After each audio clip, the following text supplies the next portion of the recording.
Hi, my name is Raquel Gervin. I'm the Regional Administrator for the Federal Aviation Administration, Western Pacific Region. Thank you for joining our virtual public information workshop on operations at Long Beach Airport. Operations at Long Beach Airport include a dynamic mix of all types of aircraft, from small propeller to large cargo. This air traffic operates within specific, unique regulations. These regulations determine the number of commercial operations and the hours of operations. These regulations and busy airspace combine for a challenging environment. While some of you are very familiar with the airspace above Southern California and operations at Long Beach, we understand that this topic may be unfamiliar to others. So today, we hope to bring you all up to speed on how and why aircraft operate as they do in Southern California. We will walk through a plain language breakdown of how we operate the airspace above you, and we will explain training operations by smaller propeller aircraft. We will lay out the factors like weather, terrain, and the airport's noise compatibility ordinance that create many challenges and constraints that must be addressed when making operational changes. Let's start off with some background about the airport and how it operates. That will be followed by our live question and answers with a panel of experts. Hello, my name is Cynthia Guidry and I am the Director of Long Beach Airport. I am pleased to partner with the FAA for this community workshop. The Long Beach Airport is committed to connecting and serving our community and promoting economic development, all while continuing to foster a good relationship with our airport neighbors and aviation stakeholders. The roots of Long Beach Airport are over 100 years old, going back to fabric-covered aircraft landing on our sandy beach. Let's take some time to highlight milestones at our airport, encompassing general aviation and commercial operations, including our robust noise program, noise ordinance, and federal regulations. The airport first opened to operations in December 1920 near Willow Street and Long Beach Boulevard under the direction of renowned aviator Earl Thwarty. Seeing the value of having an airport, the city of Long Beach purchased 150 acres and ground was broken in 1923 on the airport we know today, making Long Beach Airport the oldest city-owned airport in California.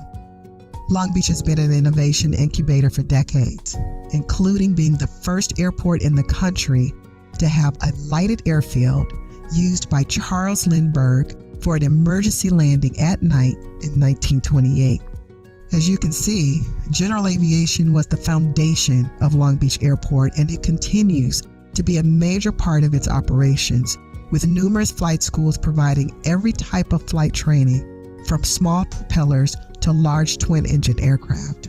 Adding to the general aviation operations, the first commercial airline service was provided by Western and Maddox Airlines in 1929, carrying passengers, cargo, and mail. In 1941, Douglas Aircraft began operations at LGB, and in 1942, the beloved airport terminal opened, which is now a historic landmark. During World War II, the airport provided thousands of jobs to women assembling and then delivering aircraft as part of the Women's Auxiliary Ferry Squadron. The airport played a significant role in the growth of jet air travel. Work began on the design of large jet-powered aircraft early in the decade. And in April 1958, the Douglas DC-8 was introduced. The aircraft flew for the first time later the following month and entered commercial service with Delta Airlines the following year. Well past the war years, both military and commercial airplane manufacturing remained strong, with the merger of Douglas with McDonnell Aircraft Corporation in 1967. The DC-9 was produced and flew for the first time in February 1965. The airport also played a significant role in our nation's space program by providing for the easy transport of needed materials and components from our region's high-tech industries, a role that continues to this day. In 1970, the first flight of a Douglas DC-10 The most technically advanced aircraft of the day took place at LGB. It was also the first aircraft to complete trials for the newly established noise regulations set by the Federal Aviation Administration. The growth of the city and the airport necessitated a novel approach to noise, with the city adopting one of the first noise ordinances in the country in 1981, and it is still in place today. Although the airport operates 24/7, this ordinance limits nighttime noise levels, the total number of commercial flights, as well as the time of day commercial aircraft can operate from 7 a.m. to 10 p.m. Between 1983 and 1995, the city and airlines litigated the noise ordinance, which was a hard-fought and costly battle, ultimately reaching a settlement agreement in 1995. This agreement includes a curfew for commercial operations, sets the number of daily commercial operations, and has a noise budget for all aircraft operations and penalties for non-compliance. The airport continues to use the noise ordinance to help reduce noise from aircraft operations in the surrounding communities. Throughout the 1990s, total operations were between 400,000 and 500,000 annual operations. General aviation operations, which is the majority of LGB operations, are characterized in the FAA's air traffic activity system as itinerant or local. Itinerant operations are operations that originate from or depart to another airport. Local operations are operations that depart and originate from Long Beach Airport and include touch and go or other circuit operations such as land and taxi bag. General aviation operations followed a similar trend, peaking at just over 475,000 operations in 1999. Since 1999, general aviation operations decreased, reaching a historic low of just over 212,000 annual operations in 2018, right before the pandemic. As mentioned earlier, general aviation was the foundation of LGB. Most of the activity here is from small propeller aircraft to train pilots for careers as professional pilots. With the increased demand for pilots, training operations have also increased to meet these demands. At Long Beach Airport, training operations are restricted to specific times during the week, weekends, and major holidays. And in 2023, there was a total of 310,000 general aviation operations, consisting of approximately 106,000 itinerant operations and 204,000 local operations. Although these general aviation operations are significantly below LGB's 1999 peak, they represent a 46% increase since 2018. The airport has also been on the forefront of encouraging aircraft owners to use unleaded fuel in their propeller aircraft. In 2024, the airport started offering reimbursements to pilots that obtain a supplemental type certificate or STC, which is required for their conversion to unleaded avgas. With our neighbors in mind, the airport continues to work to reduce the effects of noise and emission through its ordinance, settlement agreement, and voluntary measures. While we operate within these local regulations, we are also under the federal rule of the Airport Noise and Capacity Act of 1990, or ANCA. The noise ordinance and settlement agreement in place at Long Beach Airport were grandfathered under ANCA and were permitted to remain in effect. If the city wanted to impose additional and or more stringent restrictions than those currently in place at LGB, such amendments would be subject to ANCA and could jeopardize our existing noise rules. So while a lot has changed since the airport first opened in the 1920s, we've continued to work on maintaining and expanding our noise management programs. Long Beach Airport and its surrounding businesses continues to be a valuable asset to our community, generating more than $8 billion in total economic impact and over 46,000 jobs, and training pilots to safely and efficiently fly passengers and cargo. This is all done without using local tax dollars to support or maintain the airport. There are many different aviation stakeholders, and we all have different roles and responsibilities in delivering aviation services to our community while preserving our airport's important and unique access and noise program. Again, we are pleased to be here with our partners to answer questions. This video provides an overview of aircraft operations and the airspace associated with Long Beach Airport. The FAA uses three-letter identifiers for airports in the United States. Long Beach Airport's three-letter identifier is LGB. We'll talk about how air traffic operates, the complexities of Southern California airspace, and typical operations at Long Beach, including noise abatement procedures.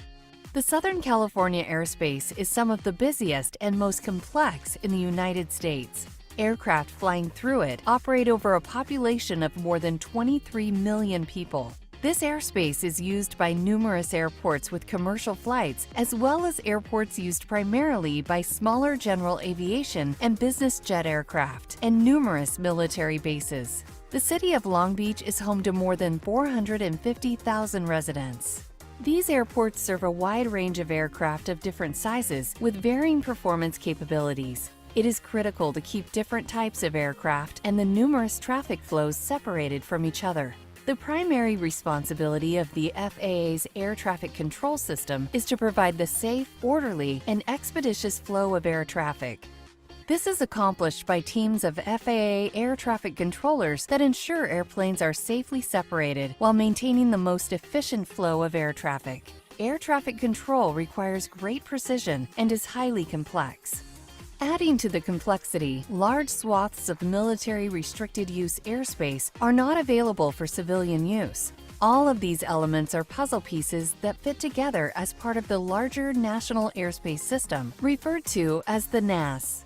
When an airport is constructed, the runways are built to align with the most common wind directions in the area. This is because aircraft take off and land into the wind to maximize performance and safety. In Long Beach, winds most often come offshore and from the west. Therefore, at Long Beach Airport, the runways are aligned from northeast to southwest and west to east.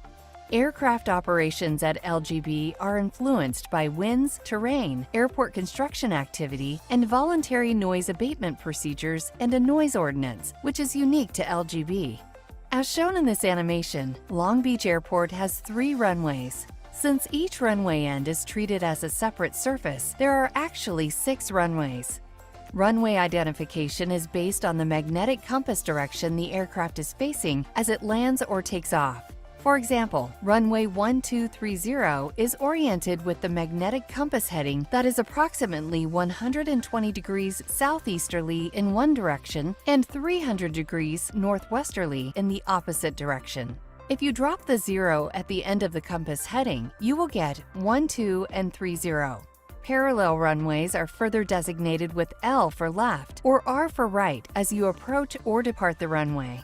Due to the predominant wind direction, the most commonly used runways are runway 30 and runway 26, right and left. Small propeller aircraft typically land and depart Long Beach Airport on runway 26 right and 26 left. Runway 1230 is the primary runway for most business jets, cargo, and air carriers. As shown in this animation, air traffic controllers must keep the arrivals and departures separated both laterally and vertically. A variety of aircraft land and take off at Long Beach, including business jets, military, cargo, commercial aircraft, and small and large propeller aircraft, all operating in the same airspace. While much of the propeller aircraft activity is for training, these aircraft are also used by law enforcement agencies, medical transport, sightseeing, and recreational.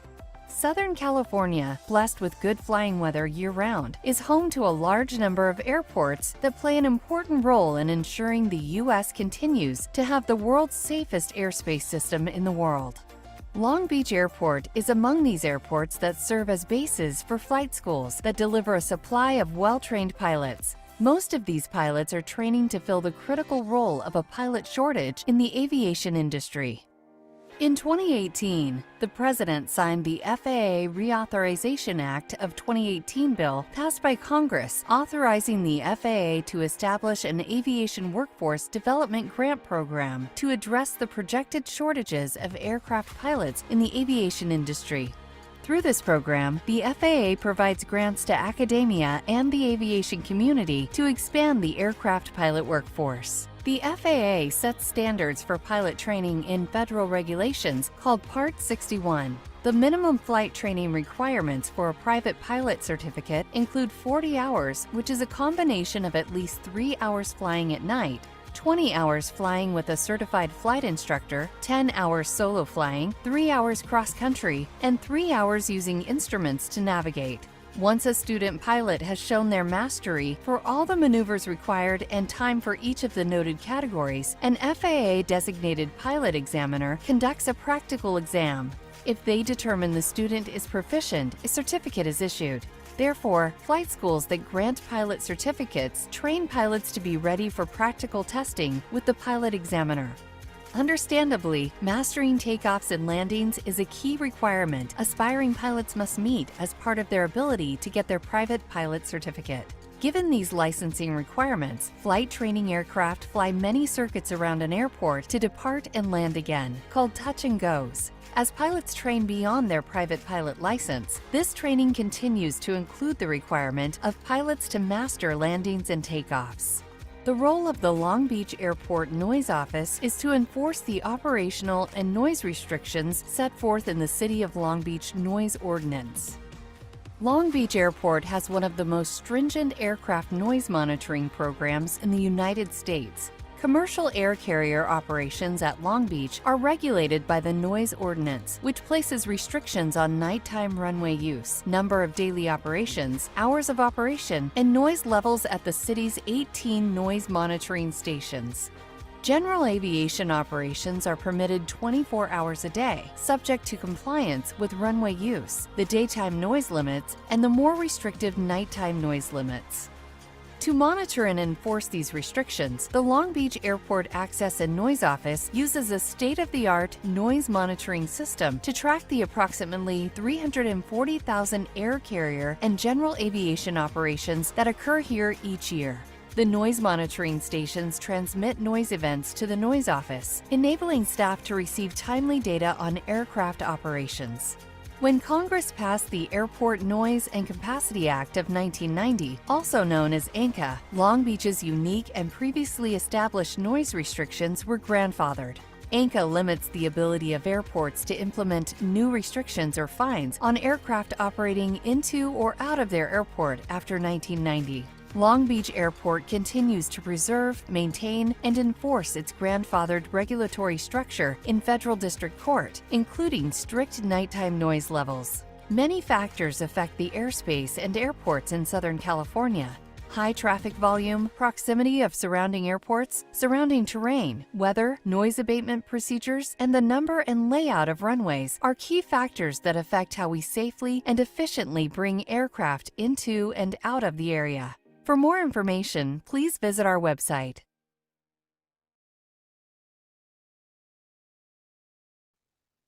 Hello, my name is Daniel Lopez, and I'm a support manager at Southern California Terminal Radar Approach Control, or SoCal TRACON, where we manage air traffic from Santa Clarita to the San Diego border. I've been involved with air traffic for over 15 years. This presentation will walk you through the flight procedure poster boards for the arrival and departure procedures at Long Beach Airport. Each of the following boards shows a sampling of approach and departure procedures. Commercial flight tracks are shown in blue. These flight tracks represent a random sample of 5 days from March 2024, unless otherwise noted. The flight tracks and procedures are all overlaid on a map of the surrounding area. Each flight procedure board is oriented north facing up. The name of each flight procedure is shown by an arrow on the map containing a 5-letter name. Arrows for arrival procedures point towards the airport, while arrows for departure procedures point away from the airport. For example, this board shows 3 departures: Topham, Zoom, and Fritter. These are called SIDs, or Standard Instrument Departures. A few acronyms are used by air traffic controllers explaining the boards and also in the text. The spelling of each departure and arrival procedure is limited to 5 letters. For example, the spelling of the FRITR departure is pronounced fritter.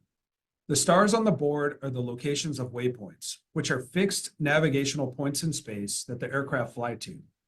Just as with the spelling of procedures, waypoints are spelled with 5 letters. For example, the DOTSS waypoint would be pronounced dots.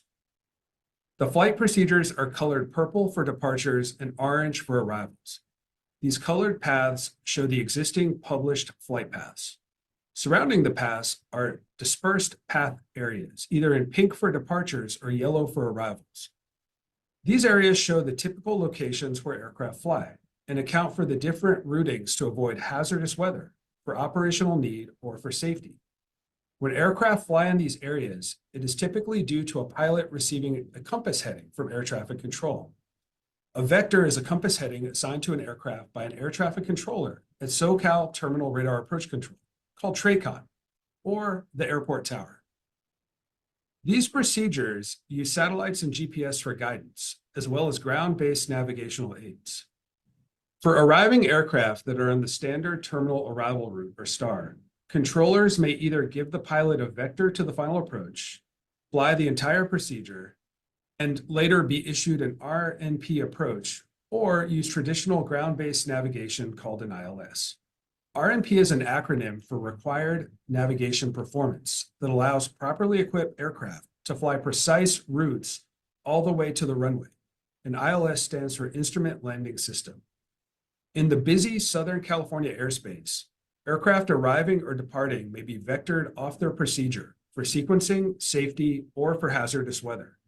Aircraft that are vectored are given a different heading to fly than the published procedure. The bullet points on the right side provide additional details about the procedure. This board shows an overview of the existing arrival and departure procedures at 15 busy airports in the greater Southern California area. There are over 30 airports within SoCal TRACON's airspace boundary. As this board shows, the airspace over Southern California is busy and complex, with aircraft arriving and departing at dozens of airports simultaneously. This board shows airports that have general aviation activity and those that have commercial and general aviation. Commercial airport operations are shown in blue, and general aviation airport departures are purple, and arrivals are orange. Air traffic controllers manage over 6,000 flights per day within this airspace that is part of the overall national airspace system, ensuring the safety of those in the air and on the ground. Aircraft in Southern California operate in both controlled and uncontrolled airspace. When aircraft are in controlled airspace near the airport, they're in contact with air traffic controllers that give them varying levels of guidance based on their equipment. This board shows the published instrument departure procedures for runway 30. These procedures are most commonly used by commercial and business jet aircraft. Long Beach departure aircraft flying the Topham departure are given vectors to the Topham or Pipes waypoints. Aircraft on the Fritter departure are given vectors to the Dots waypoint, and aircraft on the Zoom departures are given vectors to Cahill. These procedures guide aircraft out of the Southern California area to join the en route airspace. This board shows the published instrument arrival procedures for runway 30. These procedures are most commonly used by commercial and business jet aircraft. Long Beach aircraft that are inbound from the west are typically cleared to use the Bob or Pacific arrivals, which come in from over the ocean. These aircraft generally cross the shoreline at about 3,000 feet. Long Beach arrivals from the east are typically assigned the Disney arrival. There are other arrival procedures used by aircraft inbound to Long Beach, including procedures for aircraft that lack advanced navigational equipment. Most VFR GA aircraft use runways 26 left and right. Hello, my name is Jermaine Gill, and I'm the manager of the Long Beach Airport Traffic Control Tower, where we manage air traffic within 5 miles around Long Beach Airport. I've been involved with air traffic for over 30 years. This board shows general aviation operations for Hawthorne, Compton, Torrance, Los Alamitos, and Long Beach airports. Small propeller aircraft are common at these airports and are typically used for training, recreation, news, law enforcement, and sightseeing. Aircraft may stay at their local airport and fly in the traffic pattern, or they may fly to another airport. For example, a commonly used training flight is between Torrance and Long Beach, or vice versa. Aircraft that fly out of Long Beach and other Southern California airports often practice flying at areas outside of the Long Beach area. These locations, referred to as practice areas, are used for training. Pilots must adhere to all FAA regulations, including being 1,000 feet above populated areas and 500 feet above unpopulated areas. GA aircraft at Long Beach often fly to the practice area just offshore. This board shows general aviation flight tracks from small propeller aircraft. These aircraft use visual flight rules called VFR to navigate, which requires pilots to use visual cues to stay clear of other aircraft and terrain. Aircraft flying VFR within the Long Beach airspace are in contact with air traffic controllers when the tower is open from 6:15 a.m. to 11:45 p.m. These aircraft typically operate on both runway 26 right and runway 26 left. There are many factors that determine runway assignment. Aircraft in the traffic pattern are sequenced and assigned a runway based on various factors, including ATC rules, aircraft performance, pilot requests, and spacing requirements. ATC establishes minimum spacing requirements between aircraft based on factors such as aircraft type, speed, and wake turbulence category. Aircraft are sequenced to meet these spacing requirements. This board shows aircraft flight tracks from aircraft flying in the traffic pattern. When aircraft fly the traffic pattern, they depart and fly straight until approximately half mile from the end of the runway, or when they are at least 500 feet off the ground. Aircraft then follow the pattern in the sky to land, repeating the cycle. There is a voluntary noise abatement procedure available for review directly through the Long Beach Airport's website. As part of the Airport Noise and Compatibility Ordinance, aircraft may only perform touch and goes between 7 a.m. and 7 p.m. on weekdays and 8 a.m. to 3 p.m. on weekends and holidays. Aircraft are not assigned parallel runways between the hours of 10 p.m. to 7 a.m. Instead, they use runway 1230. This board shows aircraft flight tracks from aircraft flying the traffic pattern. There are voluntary noise abatement procedures associated with flying the traffic pattern. At Long Beach, this includes having aircraft fly at the pattern altitude of 1,000 feet mean sea level and remaining as close to the airport as possible, as well as gaining as much altitude as possible before turning. When aircraft are preparing to land, they generally follow a predictable course on a low throttle setting. Hello, my name is Nate Morrissey, and I'm an FAA Safety Team Program Manager with the Long Beach FAA Flight Standards District Office. So Flight Standards creates and controls the certification and management of pilots, mechanics, airlines, air charter companies, repair stations, pilot and mechanic schools, as well as private citizens who do work on behalf of the FAA known as designees. For example, an FAA designated pilot examiner, also referred to as FAA DPEs, are authorized by the FAA to give pilot practical exams, also known as check rides. So this board gives an overview of pilot training required to fly commercially. The majority of pilots in the United States start flying in small propeller aircraft, progressively advancing to larger aircrafts. This process takes a lot of time and is guided by the safety standards and regulations set by the FAA. All pilots are subject to the same rigors and testing consistent with the FAA's overall mission to operate the safest airspace in the world. Pilots are required to fly with a designated pilot examiner when they are ready for their next rating, which gives pilots the authority to operate in certain type of aircraft. These testing regulations focus on safety, risk management, and decision-making skills. In the past, most airline pilots started in the military, but today, the majority of airline pilots train outside of the military at airports just like Long Beach. The civilian training is helping ease the pilot shortage. Airline pilots are mandated to retire at age 65, and air traffic controllers are mandated to retire at age 56. Therefore, it is critical we train pilots, air traffic controllers, and mechanics to fill these important roles in our transportation infrastructure. Hello, my name is Ralph Iovinelli. and I am the Emissions Division Manager in FAA's Office of Environment and Energy. The FAA has partnered with the general aviation industry to form EAGLE, Eliminate Aviation Gasoline-Lead Emissions, to work together on a safe transition away from leaded fuels by the end of 2030 or sooner. This nationwide effort is a challenge as EAGLE tackles the production, distribution, and handling and storage at airports of unleaded fuels to over 3,000 airports in all 50 states plus U.S. territories. This involves authorizing safe unleaded formulations that are compatible with the flying technologies of the current general aviation fleet. Some technologies are safe on lower octane unleaded fuels. Other technologies require a high octane fuel for safe flight. For more information, please visit www.flyeagle.org.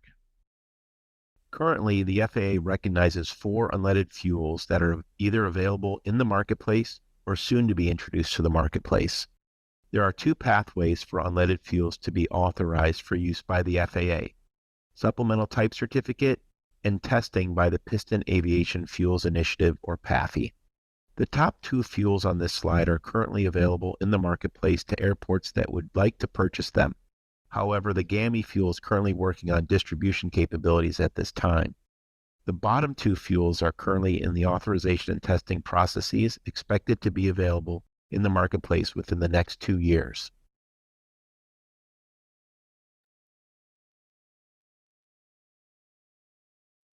Hello again. I'm Raquel Gervin, the Regional Administrator for the FAA's Western Pacific region. I hope you found those videos informative, and we really thank you for participating in our virtual public workshop. Now we'll move on to the session in which I'll be moderating. Because addressing community concerns about aviation is a joint responsibility that we share with the aviation industry and airports across the country, we are pleased to have our airport partners from Long Beach joining us today.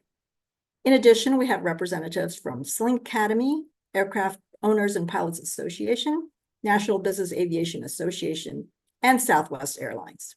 We also have FAA subject matter experts on the panel. They'll answer your questions about their operations and offer their perspective. Let me introduce you to our panelists, and please come off camera as I call your name. Cynthia Guidry, Long Beach Airport Director. Ron Reeves, Operations Manager, Long Beach Airport.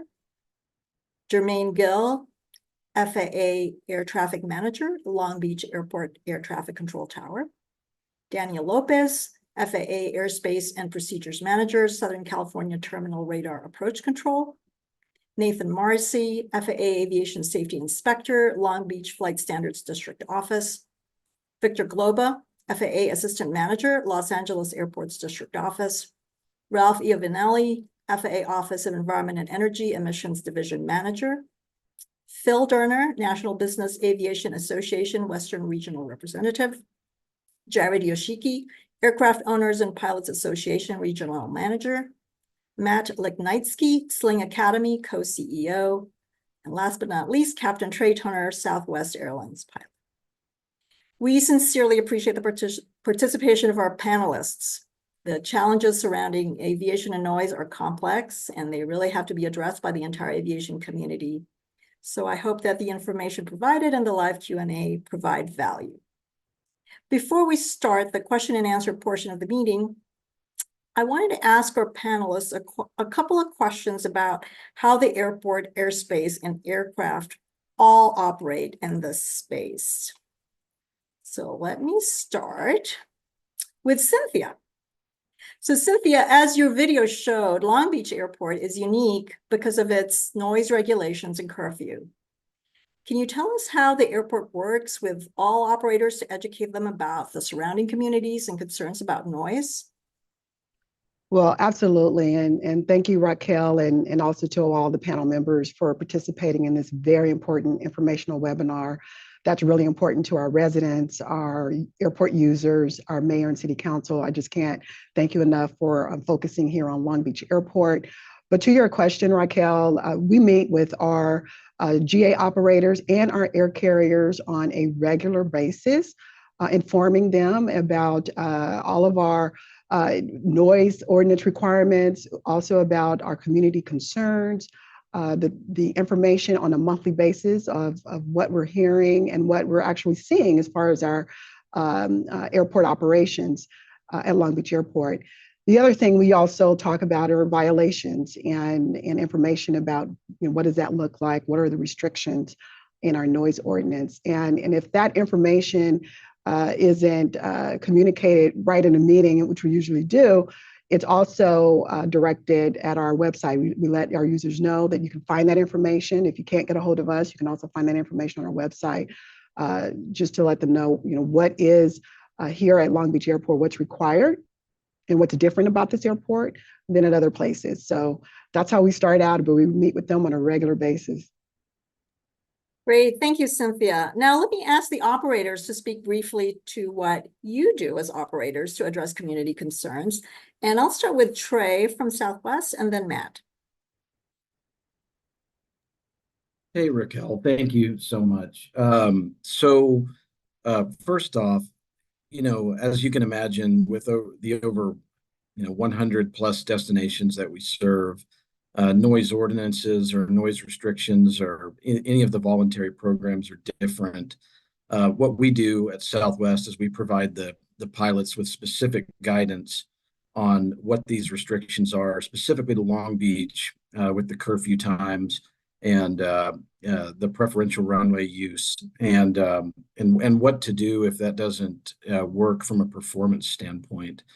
To directly answer the question, we are in constant contact with the noise offices. And if there is a problem, we keep an open door, an open phone, open line of communication to address any issues that do come up.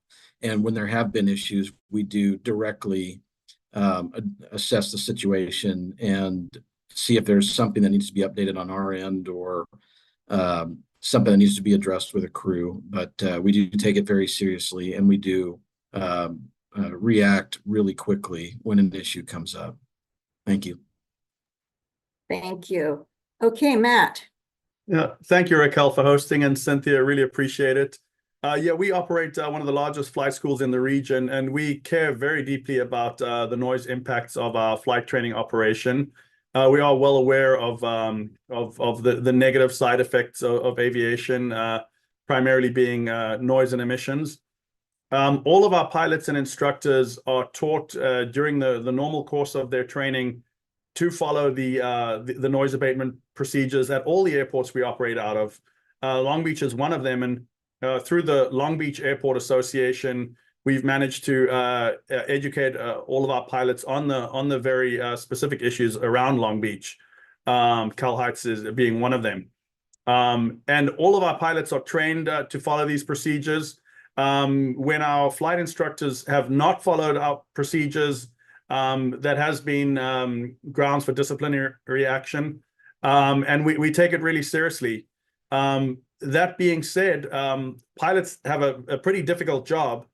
When any pilot is flying, their primary responsibility is safety. And safety kind of trumps everything else. Safety can even trump FAA regulations, sort of. There's an FAA regulation that says you can not follow FAA regulations if it's the safest choice. So that is allowed for. Our pilots' safety is first. FAA regulations are next, and then following the voluntary noise abatement procedures of all the airports that we fly out of is the next priority. Sometimes pilots' hands are full. Sometimes there's a lot going on, but everyone is doing their best, and pilots are really trying their best to help the problem. Thanks, Matt. And for sure, safety is number one for all of us in the aviation industry. I think the next question I'm going to ask is to Daniel. As the opening video showed, Southern California has some of the busiest airspace in the country. So I wanted to talk a little bit more about how Long Beach fits within this larger airspace. We know that aircraft take off and land, but as we saw, there are dozens of other airports that are also busy with training activity and operating the same regional airspace, or what we call TRACON. So Daniel, can you expand on how operations from airports are sequenced and separated to fly onto their ultimate destination? Yes, thank you, Raquel. So Southern California TRACON is the area's regional radar facility. And the controllers at Southern California TRACON work with controllers at towers like Long Beach Tower. Southern California TRACON covers a pretty big area. It's from the Simi Valley to Palm Springs and down south to the border. So the controllers at the TRACON handle commercial traffic in an orderly way. We have to sequence traffic to and from Long Beach with traffic to and from all these other airports, including large airports like LAX and John Wayne in Orange County. So we do that in a couple ways. We're heavily proceduralized. We have set handoffs between the towers and us. We're subdivided into 6 areas. Each area has about 6 sectors. We have over 150 controllers spread amongst those areas. We have procedures and handoffs between the areas. So we're able to handle this traffic in an orderly way using these procedures, keeping the controllers trained, and just making sure we have good communication with all involved. So that's how we keep air traffic safe and separate it from the other aircraft and the terrain in the area. Thanks, Daniel. As the video said, you have some of the most complex airspace, not just in the US, but I think in the world. So, okay, my last sort of warm-up question here. It's about how aircraft decide how and where to fly under visual flight rules, or VFR, since visual flight rules give pilots more discretion on where to fly. So let me start with Jared. As a pilot, can you describe how and where to fly as part of your, can you describe how you decide how and where to fly as part of your current training? Yeah, sure. Thanks, Raquel. You know, one of the first things we as pilots try and do the most is try and get as much information about the airport and the airspace we're flying in. And one of the biggest things is we're never really trying to fly to congested areas. We're trying to fly to places that are going to meet the needs of our currency, or trying to maintain proficiency in what we do. With safety, again, being the #1 priority, we want to do things that are going to not only keep us safe with our passengers, but also make sure that we stay proficient in going to different airports, so that way we can experience different unique environments and unique circumstances, because not every airport is the same. Additionally, other airports also tend to have more traffic sometimes than others. You know, shooting an approach or doing an instrument landing system approach at LAX is probably not necessarily advisable, with lots of large aircraft trying to fly in and out of a very busy airport and airspace like that. And so we have to try and spread out our operations over multiple areas. And we try to do our best to not target individual airports or individual airspaces, because, again, if you are only comfortable flying to one airport or another, you're not really experiencing the other situations that may present themselves to you when you are flying to a different place. So for the most part, it is our responsibility as pilots to understand all of the parameters relative to that flight, including weather, including noise ordinances, including, being good neighbors to our communities and the communities we're flying over. So to the extent that we can do that in a safe and proficient way, as well as to follow the instructions given to us by our friends at SoCal TRACON and other ATC controllers throughout the region, is vitally important to our abilities to fly, as well as to hopefully be good collaborators with our communities and our airport sponsors. So like I said, it's up to us as the pilots to be good stewards of that airspace. Thanks, Raquel. All right, now let me turn to Matt, because now you've got students, whether they're flying with an instructor or practicing on their own. Yeah, I would 100% echo what Jared said. Students and instructors are seeking flight experience, and this is according to the FAA requirements and the syllabus that they're on. And an airport like Long Beach, for example, a new student might be afraid of it because taxi instructions on the ground can be quite daunting. It's a complex airport. You're mixing with the big guys. You're mixing with Southwest Airlines. So it is a bit of a daunting airport to visit, but it is also an airport where you can get great experience with mixing with the bigger traffic, mixing with all different kinds of operations. It's a great airport where you can get crosswind experience, because Long Beach has diagonal runway. So Long Beach is a place that students go to get experience with various facets of aviation that is required. And it's an airport that some students stay away from just because of how busy it is. Okay, and I'll follow up with a question to my air traffic colleagues. on whether they have anything to add in terms of visual flight rule operations from the air traffic controller perspective. I'll say a few words, Raquel. So people have a sense that as air traffic controllers, we can direct every plane. But a pilot flying under these VFR rules, they can choose to fly on their own. And like Matt and Jared said, pilots often have currency requirements or they have so many hours they need to get to become certified. So controllers, we want to promote general aviation along with the larger commercial activities. These aircraft flying under VFR rules, they're separated from larger commercial traffic in a number of ways. The busy airports often have restricted airspace around them. There's often procedures for VFR traffic. So controllers and general aviation pilots, they know these roles, including what altitudes they can fly at. And this helps allow for VFR aircraft to exist and operate alongside the larger commercial aircraft. Okay, well, thanks. So those are my warm-up questions. Now we have, I think we're starting to get questions here. So let me start with one that says, LGB, Long Beach Airport, is encouraging flight schools, which make up a large portion of general aviation flights, to voluntarily embrace practices that will minimize noise pollution and other impacts in local communities. But unfortunately, the results are minimal thus far. Have other airports in Southern California or other parts of the Western Pacific region experienced similar issues? If so, how are the issues being addressed? So I think I'm going to turn to our operators first, Matt and Phil. Yes, Raquel, thanks for the question. Certainly, flight training has increased across the country. Everywhere where flight training occurs, there's been a slight uptick. I should mention that the slight uptick in the last 4 or 5 years has not taken us anywhere near to the levels it was at in the 1980s. We nowhere near, in some cases, about half the volume of traffic as it was in the 1980s. However, it has been an uptick. Compared to 5 years ago, there's been an uptick in flight training. And there have been efforts at various airports to try to find a way to mitigate the additional noise created by airplanes. And by and large, the efforts have been in voluntary noise abatement procedures or fly-friendly programs. These are programs that pilots can adhere to, can choose to adhere to. In almost all cases, pilots want to adhere to them, and they don't involve the difficulty of trying to litigate or regulate something which is part of our critical infrastructure, which cannot be regulated. And so for the most part, airports have addressed the problem with voluntary noise abatement procedures. Bill, would you like to add anything to that? Sure. A lot of it is also just in engagement.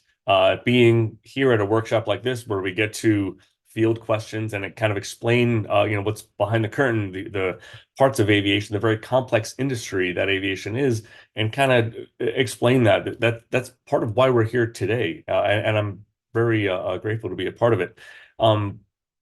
Every airport and every city or county is very different, and how the community receives air traffic also varies. There are cities out there that really welcome this. They're excited about the career potential for their young people who have a chance to go out and see the world and participate in aviation. For the communities that have a little bit more of an issue with it here, we try to find some, maybe a voluntary program is what we're going to do. Engaging with the community and finding out what that case-by-case solution is. And also just generally trying to be a good neighbor. The aviation brings a lot of value to the community. We want to also make sure that we're being friendly and engaging and listening to what the concerns are by the community. Thank you. Let me go to Cynthia to see if there's anything you'd like to add from Long Beach Airport. Thank you, Raquel. I did just want to jump in because, in our meetings with our flight schools and the GA community, there is an effort to really abide by these voluntary measures. The airport in and of itself do not regulate these voluntary measures because they are voluntary. But the flight schools, and what I'm seeing is that the majority of them are looking at ways to mitigate impacts. Now, is it perfect? Are all the flight schools participating at this time? No, it is a process. And what we're finding is that it's a continual education, a continual dialogue about what do the voluntary measures mean, how can they benefit, and so that's what we're seeing from our perspective is that it's going to take a minute. And but what I like to see is that everyone's at the table for the most part, but it's a process. Thanks, Raquel. Thanks, Cynthia. And I think really, as Phil mentioned, that's part of what we're doing here, right? Is trying to kind of raise that awareness, and hopefully everybody will be on the side of agreeing to the voluntary measures. Okay, next question. The video said the airport will help aircraft fly using unleaded fuel.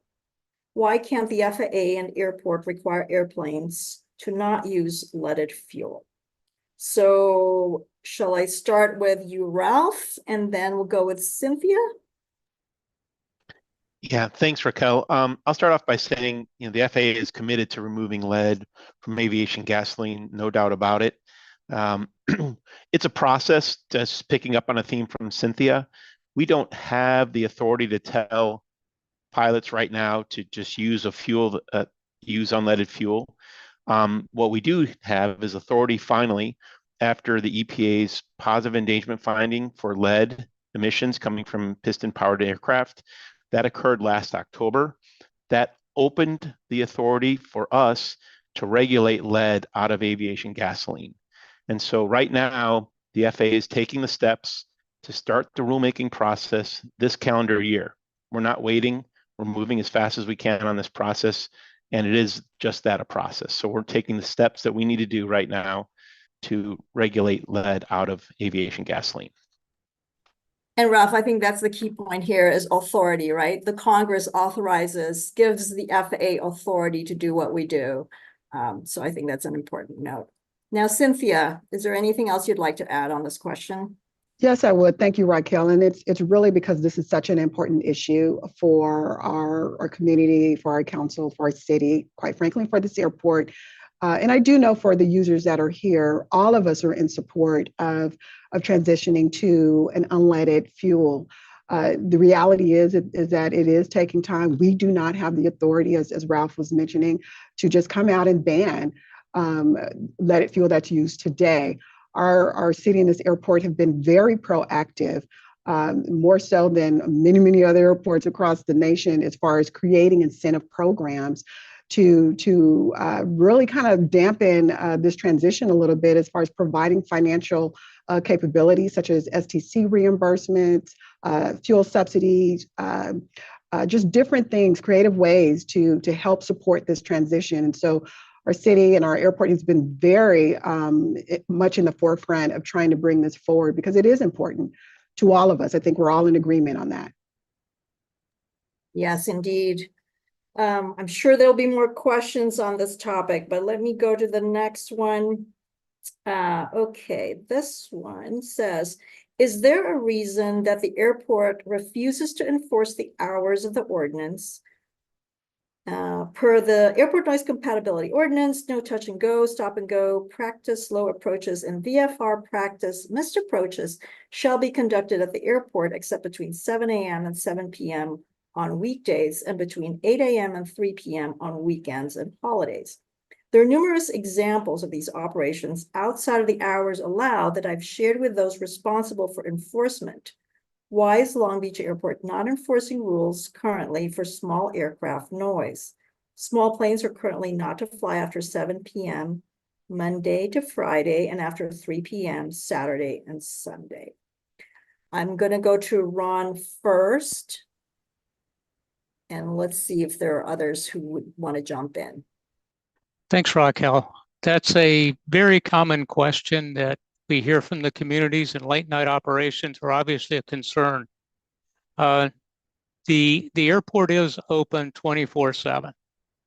So, airplanes are authorized to fly at Long Beach any time of the day.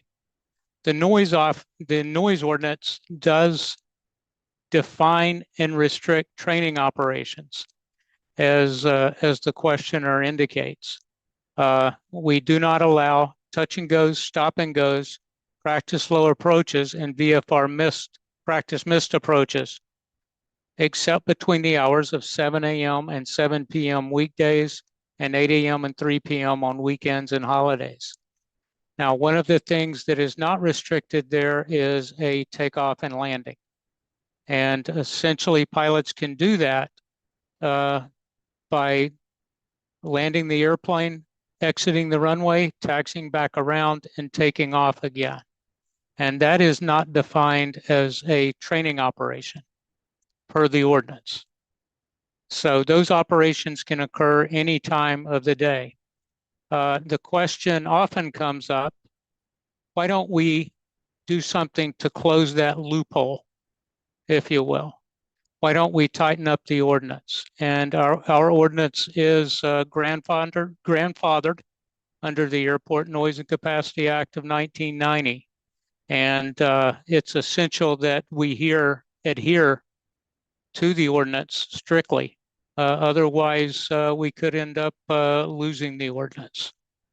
So that's why we've been very reluctant to further restrict any operations other than those defined in the ordinance. Okay, thanks, Ron. So the question, would Matt and or Jared like to jump in with additional perspective in terms of those operations that are, I think Ron kind of described it already, so let me just check to see. Hi, Raquel. Yeah, I'll just add just a little bit here, especially when it comes to low approaches and missed approaches. So sometimes, I hate to say it, those are done on purpose, but for a legitimate reason. Sometimes there could be something on the runway. There could be an unstable approach, which no pilot and or passengers would ever want to find themselves in. So sometimes doing those operations, while we don't try and, break the ordinance or try and fly within those timeframes. Sometimes when we are flying at night, for instance, we do need night currency, but low approaches and sometimes missed approaches are done precisely because there could be something on the runway that we saw that requires us to fly a go around, or we just had an unstable approach that would be unsafe. So I just wanted to add that. Thanks, Raquel. All right, I think I'm going to go on to the next question then. What measures are being taken to address the excessive helicopter traffic over residential areas along the North Downey helicopter path? With multiple police agencies operating uncoordinated flights, Lakewood LBPD sheriff residents are subjected to average 28 low-altitude flights daily. This greatly impacts their quality of life in an already underserved community. How will the FAA mitigate this issue? 500 feet is too low. So I'll go to Jermaine to speak for the FAA, and then let's see if Ron has something to say there as well. All right, thank you, Raquel. Long Beach has an extensive set of guidelines for helicopters, and unless otherwise approved by ATC, the routes used during an east or west traffic configuration. And then Downey is, Downey Avenue north of the airport, Redondo Avenue south of the airport, East Wardlow for aircraft that are Wardlow, utilize Wardlow west of the airport, and also Wardlow east of the airport. And there are additional information on the airport website. And I understand the question of it 500 feet being too low. That is the standard altitude for helicopter operations.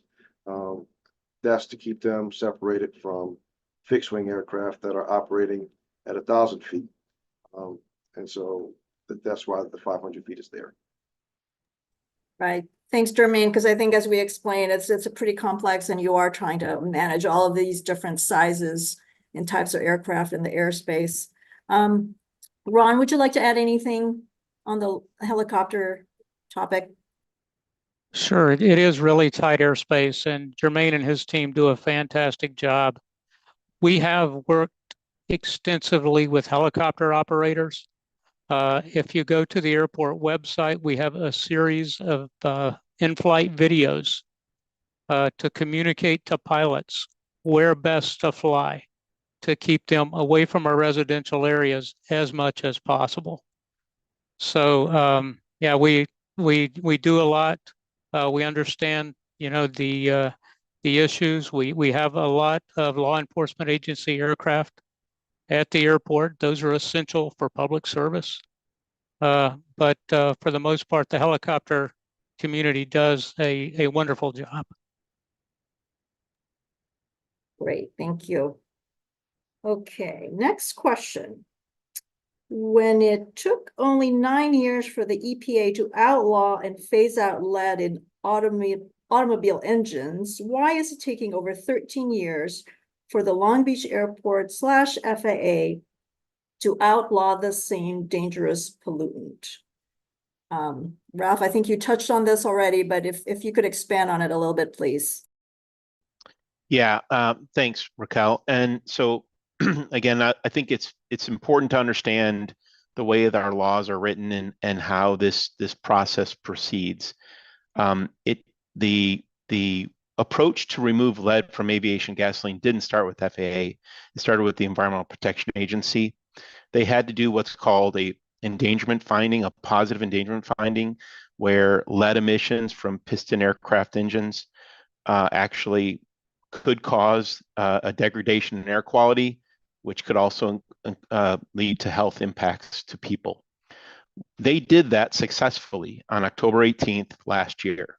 That opened up a new set of statutes that FAA could move forward on. That was the criteria, the gateway criteria, to allow FAA to now start the rulemaking process to regulate lead as a fuel component out of aviation gasoline. We do plan on, as I said before, we plan on starting the rulemaking process this calendar year. We're not waiting. And the rulemaking process will be a standard rulemaking process that involves a notice of proposed rulemaking, public comment, which we would have to respond to those, and then issuing a final rule, basically eliminating lead from aviation gasoline. Now, while that's going on, as you heard in the slides, in the introductory slides, there are a number of fuels that are being vetted right now for safety and characteristics that would allow them to safely operate with the different types of technologies for piston aircraft engines. Some high compression engines require that high octane value. Some of the lower compression engines can operate on lower octane fuel safely.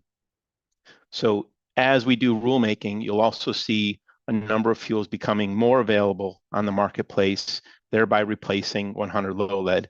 And that rule, once it's done, will label a date where leaded fuel will no longer be sold or distributed within the United States. So we're a few short years away from that. Thanks, Ralph.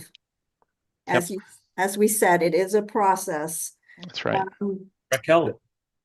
Yes. Also, I really want to emphasize that the industry is very, very interested in making this transition.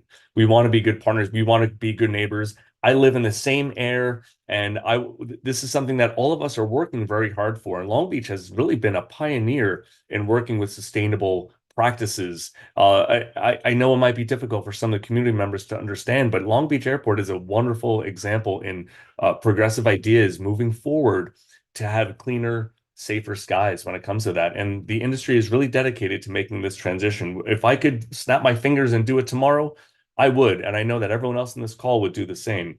We share the same air. Yeah, thank you, Phil. I think that's a really important point, that especially here in Southern California, we all live close to an airport. So let me just Raquel, one more, if I can. I'm sorry to interrupt. Absolutely. But there's one more thing that I think that might help the public that live around Long Beach Airport, and that is if you go to flyeagle.org. This is a website that is basically all of the guidance and actions that both the FAA and the GA industry are taking to transition safely to an unleaded fuel. Everything is being documented on that website. Now, I encourage people to visit that website because you can sign up to be a stakeholder, and you'd be notified of regular stakeholder meetings that happen throughout the year, just to catch up on the process that we're talking about and where we are. And that's really good information to have. So we encourage people to go to flyeagle.org. Thanks. Excellent. Cynthia. And Raquel, I do want to add here at Long Beach Airport that although the process or the transition to the UL 94 product that we have here in Long Beach is slow, the fact is that it's here.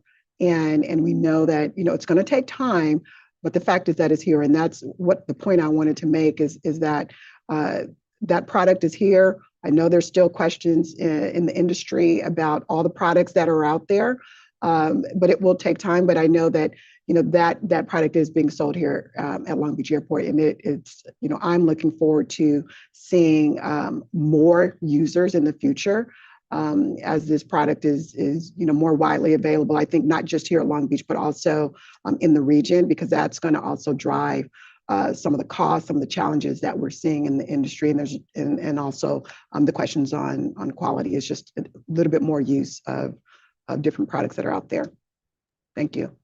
And I think this just, again, highlights that it really takes all of us working together, right? The FAA, the airport, the operators, and the aircraft and engine manufacturers to address this issue. Okay, next question. Shifting gears here, I think. A small portion of the time, prop planes fly directly above the freeway path, which help lessen the noise for neighborhoods by the airport. Why can't the training flight path be directly above the 405 freeway path or even slightly south of the 405 freeway to avoid disrupting neighborhoods? Both directly above the freeway and south of the 405 freeway, which only has a few commercial buildings that are built more insulated to filter out the noise disruption from planes, both avoid disrupting families in their own home. And I think because this is talking about shifting flight paths, I'm going to go to Daniel. All right, thanks, Raquel. I understand the intent behind the question, but unfortunately, the layout of the freeways isn't compatible with the procedures around Long Beach. The 405 to the southeast of Long Beach is almost directly underneath the final for runway 30. And, we want to promote safety. We want to make sure that when these commercial operations are coming in, there's as few conflictions as possible. So I get the question, but we want Long Beach to have a standard traffic pattern. We want commercial operations to and from the airport to have as few conflictions as possible. And that means that the procedures need to be unlinked from the freeway system. Understood. Okay. Well, let me go to the next question. Our noise monitors are set for commercial, not small planes or helicopters, and they are not in the neighborhoods where we live. Stop gaslighting. So that question, I think, is a question for the airport. Ron? Sure, thank you, Raquel. Yeah, so we have a total of 18 noise monitors associated with our system. We have 6 monitors that serve as regulatory noise monitors, 1 off of each runway end. And the monitors are generally located at the residential area closest to the runway. In other words, our goal is to measure the loudest aircraft at our residential areas. So yeah, that's how our noise monitors are located.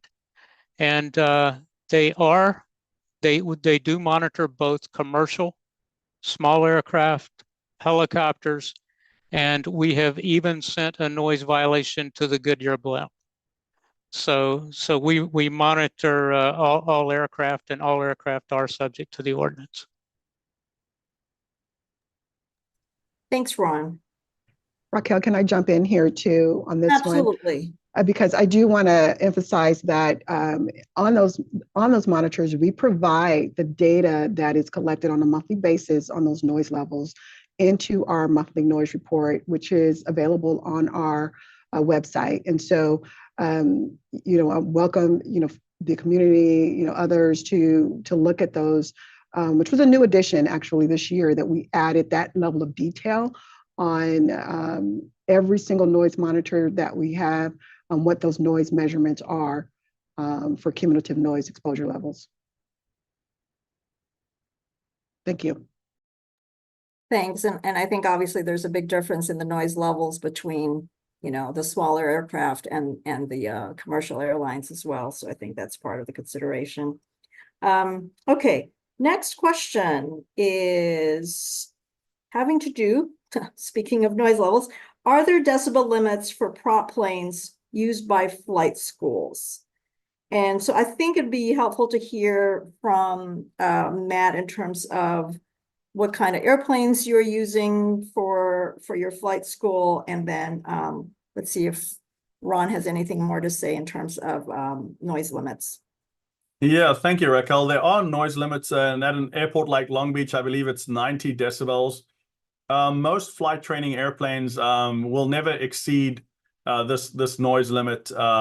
So just looking at straight decibels as a metric is helpful in some ways. But we've learned in listening to the neighbors that live around Long Beach and other airports in the region that it's not just the decibels. It's the annoyance of the sound, and that's got to do with the repetition, the frequency of the flights, and the different tones that different airplanes make. Some people just cancel out the noise of a jet taking off because it reminds them of visiting their relatives, and it gives them a good feeling. Some people don't like the sound of a lawnmower at 7 o'clock because it's a high-pitched sound and it's at the wrong time of day. So we've looked really closely at the subjective annoyance of sound and the sound that airplanes make. And for a while, we defended our airplanes as some of the quietest airplanes in the flight training fleet. Also, our airplanes can use unleaded gasoline, and we do use primarily unleaded car gasoline, actually. But we looked at the subjective annoyance of our airplanes, and we came to the conclusion that there was more that we could do. And so we embarked on an R&D journey to make our quiet airplanes have a more kind of soothing sound, a more muted, muffled sound, and a lower pitch. And this is something that not all flight schools can do, because our airplanes are not in the standard category. So it gives us a little bit more freedom than most flight schools. So we're not all in the same boat, but we've embarked on a journey to make our quiet airplanes even quieter. And the results, we're going to start outfitting the entire fleet starting from next month. The results, I think people will recognize, they speak for themselves. And just trying to recognize that what annoys one person is not the same thing that annoys another person. And just relying on not busting a decibel noise limit is not enough, and we've all got to do more. Thanks, Matt. And Ron, if you could just speak to the airport's noise regulations. Sure. So we do not limit noise levels by aircraft type. Noise levels are limited by runway and by time of day.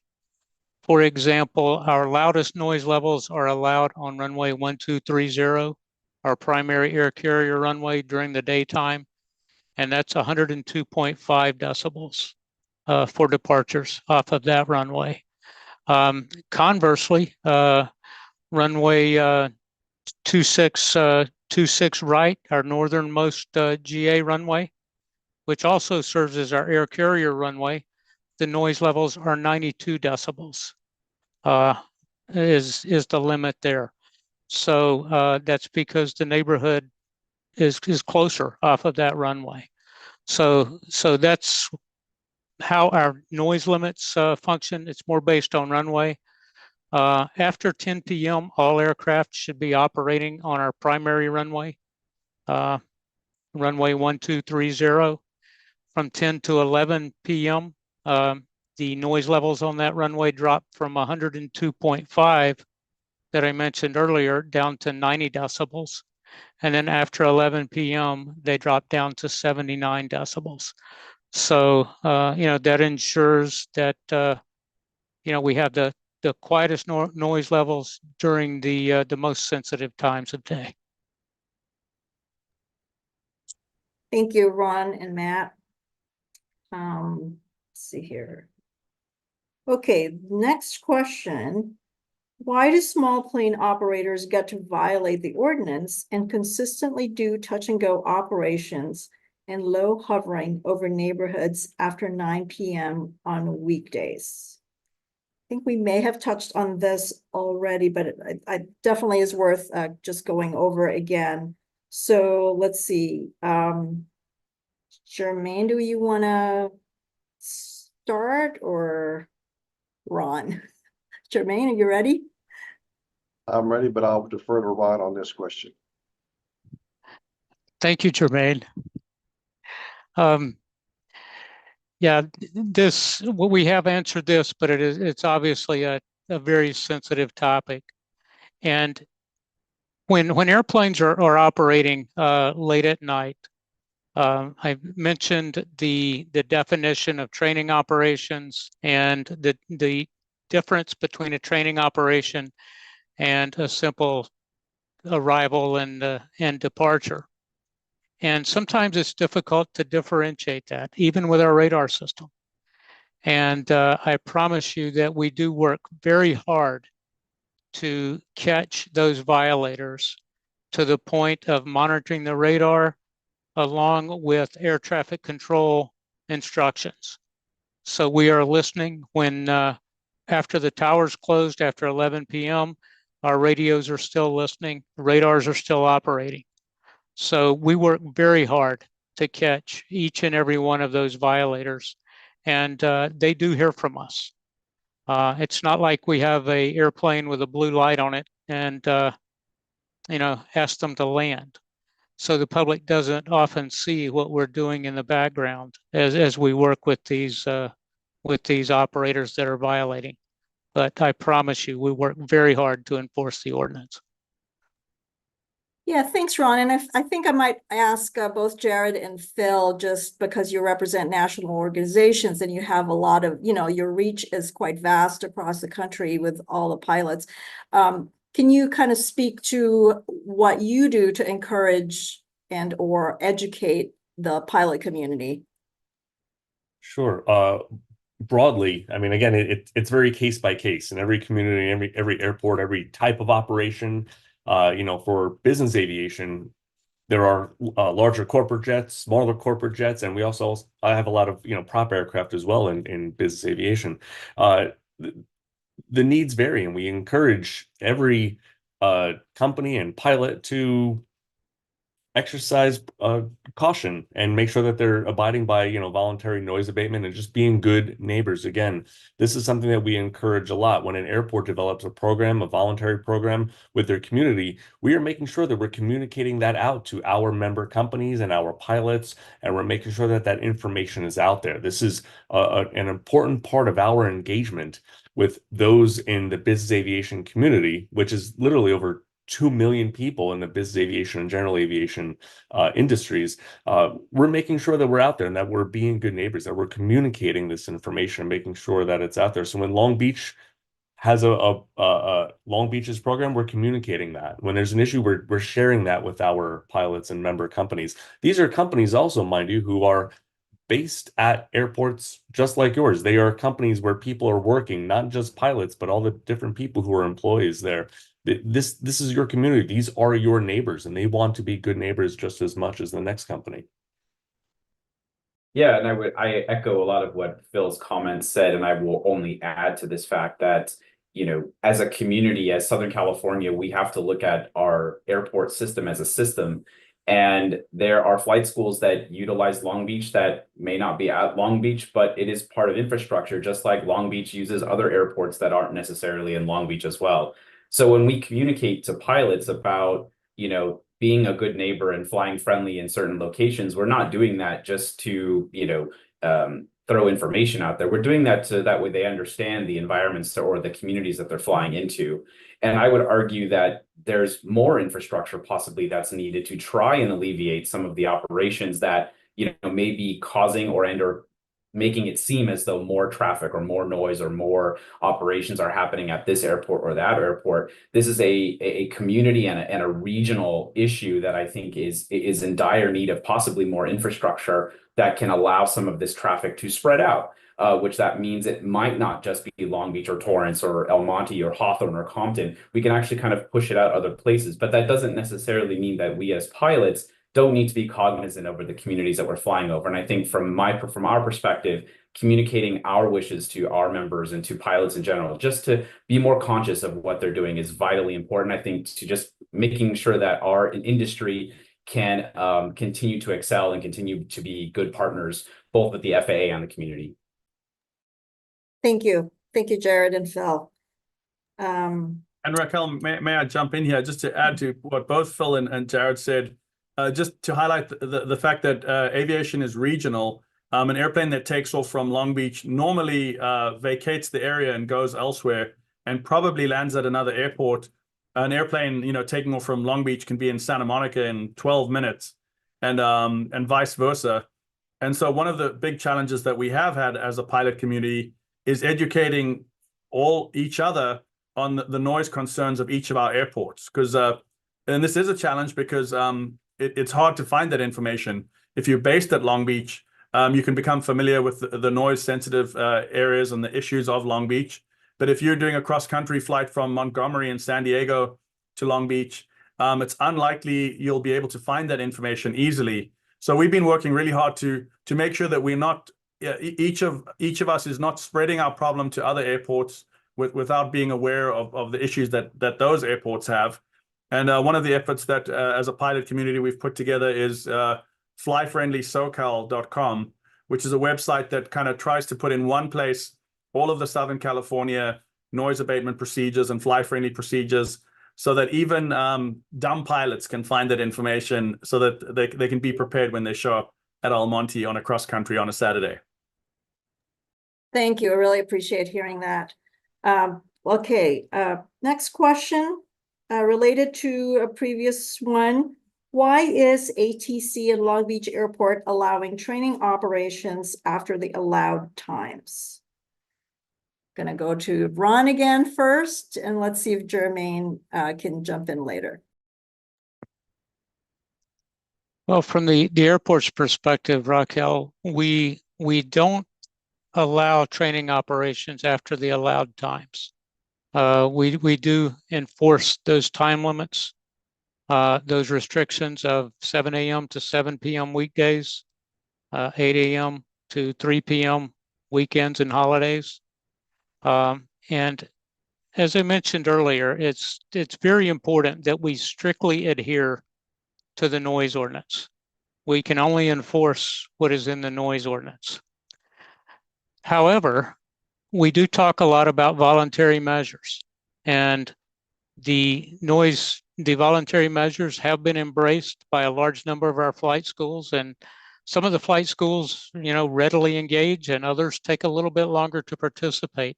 But we do reach out to pilots and share community concerns regarding operations that, while they may be legal per the ordinance, are still of concern to our communities. So I would like to commend the pilot community, for their efforts, and it's ongoing. But anyway, I hope that answered the question. I'm sorry to jump in again. I can vouch for what Ron is saying. Our pilots on several occasions have received violations from the city of Long Beach. And we have also had calls from the city of Long Beach requesting us to fly friendly beyond the ordinance. And so they've been extremely active and proactive. And normally the first violation that a pilot gets is the last one. That's part of the education, and news spreads pretty quickly when you receive a violation. So they are definitely sending out violations. I've seen a few. Great. And I think, I know the question was addressed to ATC and Long Beach Airport, and I think it's important to know that the noise ordinance is the Long Beach airports and the city's ordinance. So Jermaine, just to, if you just want to jump in, from the FAA's perspective, but I figured I'd make that clarification. Thank you, Raquel. And yeah, air traffic is quite aware of the ordinance and the restrictions placed on it. So we don't issue clearances that would violate that ordinance and have these pilots get cited for violating the ordinances. So air traffic is not, and I repeat, is not issuing any clearances that would be in violation of the ordinance. All right, the next question has a couple of components to it. I think some of it we've already discussed. So why are small GA aircraft allowed to fly beyond the time limits? But then there's a question on why are they allowed to fly so low, sometimes at 300 or 500 feet? I feel like we've talked a lot about the time limits already. So maybe if we could go to the altitude discussion first. And let's see, do you want to jump on that, Jermaine, just in terms of aircraft, or would a pilot like to speak to that? I'm gonna go with Jermaine first. Thank you, Raquel. Yeah, altitude data is reported by an automated system on the aircraft. And this data is shared via our community, via portals. And, we have our radars and things like that. The airport does not regulate altitudes. Aircraft altitudes are prescribed by ATC. Aircraft must exhibit a positive climb rate upon departure. So aircraft are not going to be at altitude once they're departing. So they have to climb up and reach an altitude where it's safe for them to operate the aircraft and make turns. And the same as when they're coming into land, they have to descend to be able to perform their landing approach.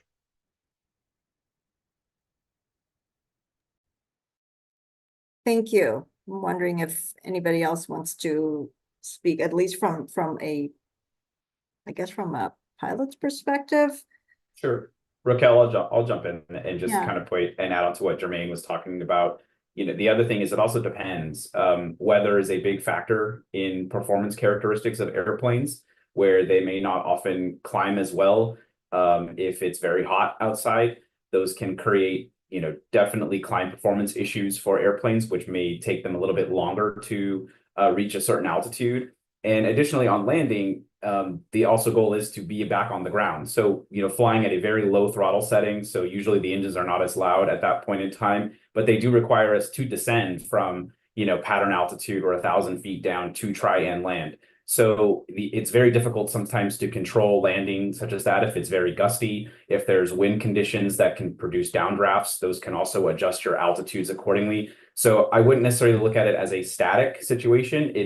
We're trying to control it to the best we can with the weather that is given to us at any particular time, and that can change from minute to minute and hour to hour. Yeah, thank you, Jared. And I think that's to the point we were talking about, where the pilot has the ultimate kind of, you can call it authority, right? Just to make sure that it's a safe operation. So thank you.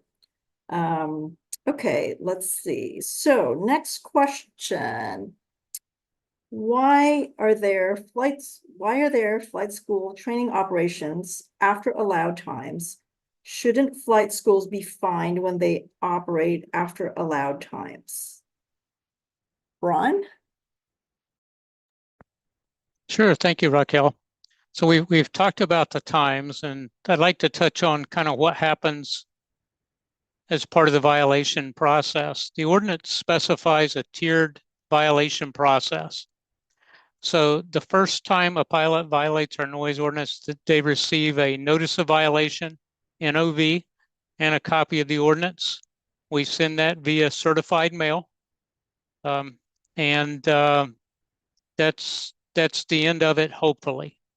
If they violate a second time, they will receive another notice of violation, another copy of the noise ordinance sent via certified mail, and a request to submit to us a written noise compliance program explaining what they will do differently to avoid future violations.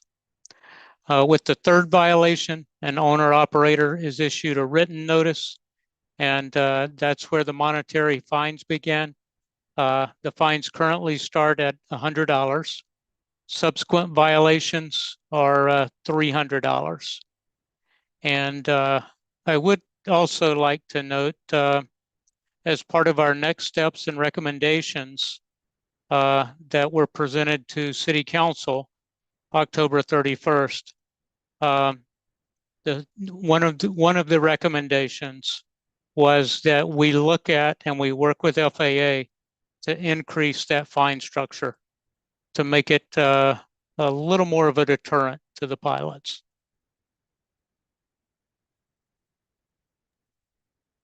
Thank you, Ron.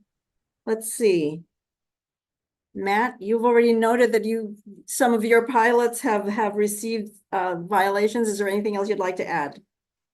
Yeah, I feel like pilots in general want to do the right thing, and all the pilots that I've seen receive their first notice of violation. I don't think they've received a second, because normally it's been a lack of knowledge that's been the reason why they got the violation in the first place. So getting that copy of the noise ordinance has educated them, and they haven't done it again. And this goes to my previous point. Pilots, when we have pilots come show up for an interview to be hired as flight instructors after graduating our program, most of them have landed at least 30 airports in the region. So pilots are regularly flying from airport to airport, and they try their best to get educated on the noise ordinances, which, by the way, are not part of the FAA regulations that they study so hard. They try to educate themselves on the noise ordinances and voluntary fly-friendly programs of all the airports that they fly into. And oftentimes that involves literally Googling them or going to the city's website and trying to find your way to the airport page and see if there's anything about noise. So it is difficult, and that's why we've put a lot of focus onto kind of educating pilots on this and trying to make it easier for pilots to understand the noise concerns around airports. Yeah, thanks, Matt. So let's go to the next question, which is, how do we get the FAA, ATC, airport management, and not sure what the following word is missing, something working together to address the noise and ordinance compliance violations? So I think I'm going to start to just note that this event that we have here is actually a step that we're taking to try to make sure that we are working with each other, right? We've got industry here. We've got the operating industry, the airport, FAA, Air Traffic Organization, and other experts in this virtual room. And what we're saying is, first we want to make sure everybody's clear on sort of the different roles and responsibilities. And then within the authorities that we have to try to figure out how we can work together. So I think, we've already kind of talked about the different constraints, and it may be helpful to just kind of go back to the Airport Noise and Capacity Act that many of you have kind of heard in this meeting, and because that sort of has set the stage for even why Long Beach has a noise ordinance, right? Because most airports do not have that. Most airports kind of are not allowed under the Airport Noise and Capacity Act. And so I'm going to see if Victor from the airport's office would like to speak a little bit more to ANCA and sort of the parameters that we have that kind of we have to operate within today, given the fact that law was enacted. And then Cynthia, we can talk a little bit more about what else we can do to work together, and certainly jump in, have the rest of the industry jump in. Go ahead, Victor. Alrighty, thanks, Raquel. As you mentioned, the Airport Noise and Capacity Act of 1990 was passed by Congress. Predominantly, it was for noise, to get rid of the oldest, noisiest jets over 75,000 pounds that were operating. Secondly, it was to avoid the patchwork quilt of noise rules that were out there. I mean, Long Beach has their noise ordinance, San Diego has one, Orange County has one, Burbank has one, and they're all a little bit different. And as Matt was saying earlier, trying to figure out all these different noise rules were out there I mean, he's being aware of them, but Congress basically wanted to make sure that you wouldn't have something that would completely affect the national aviation system as a result of different airports having all kinds of different noise rules across the country. Part of that reasoning also was that they weren't going to allow airports to implement additional noise rules. And any airport that wants to pursue additional noise or access restrictions is required to file a 14 CFR Court of Federal Regulations Part 161 study, or it's a notice and approval of airport noise and access restrictions. And there are 6 statutory conditions that need to be met. And the first one is probably the key one, which is the restriction is reasonable, non-arbitrary, and non-discriminatory, which many at times ends up affecting, for instance, you want to prohibit flight schools from operating. Well, looking at that right off the bat, is it reasonable? Is it non-arbitrary? And is it discriminatory? The other issue that's in play besides the Airport Noise and Capacity Act are the federal obligations that airports take on when they take federal funding.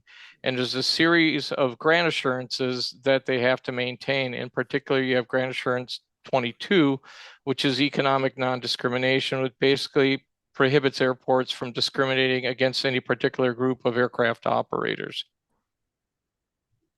Yeah, thanks so much, Victor. I think that I hope that helps in sort of explaining, the environment that we currently are in terms of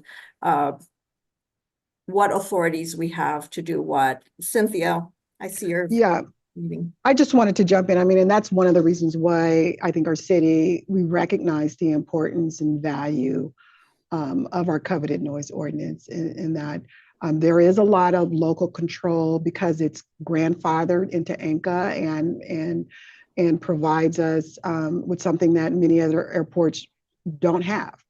And opening that up could definitely put us in jeopardy of having an airport that just has complete unrestricted access. And so there's just a lot of risk involved that is of concern of our city. And so our city is very much careful of how we continue to maintain and work within our noise ordinance that we have today and fought so hard to keep.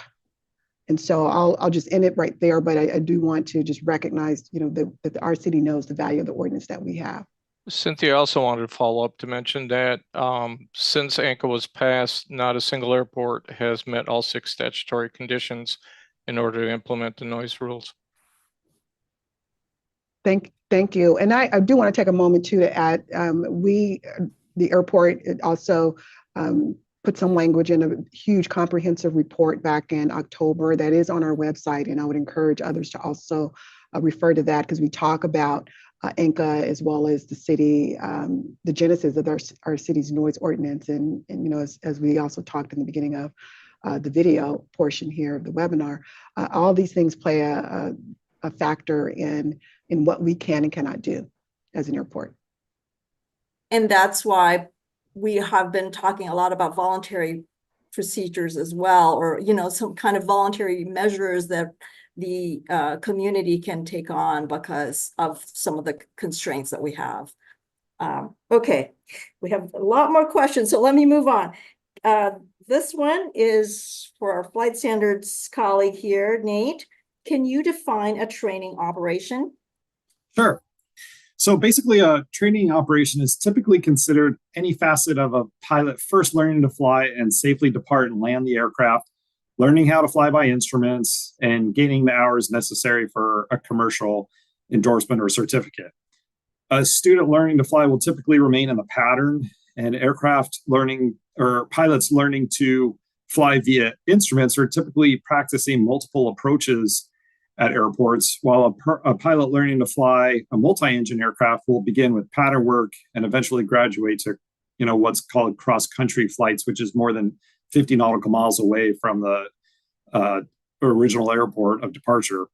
And then flying instrument approaches as well. So a majority of the small GA operations out of Long Beach are flight training. And basically, anytime a pilot is with an instructor working on a certificate or rating, it's going to be that. But then also pilots, will fly by themselves to get the additional flight hours that you might need, practicing these maneuvers on your own at the airport, et cetera. So I hope that answers that pretty well.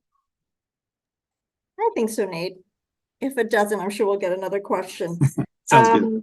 Let's see. Okay. The next question, why are the flight altitudes not being enforced for general aviation? And I think I'm going to go to our air traffic controller team here, Jermaine.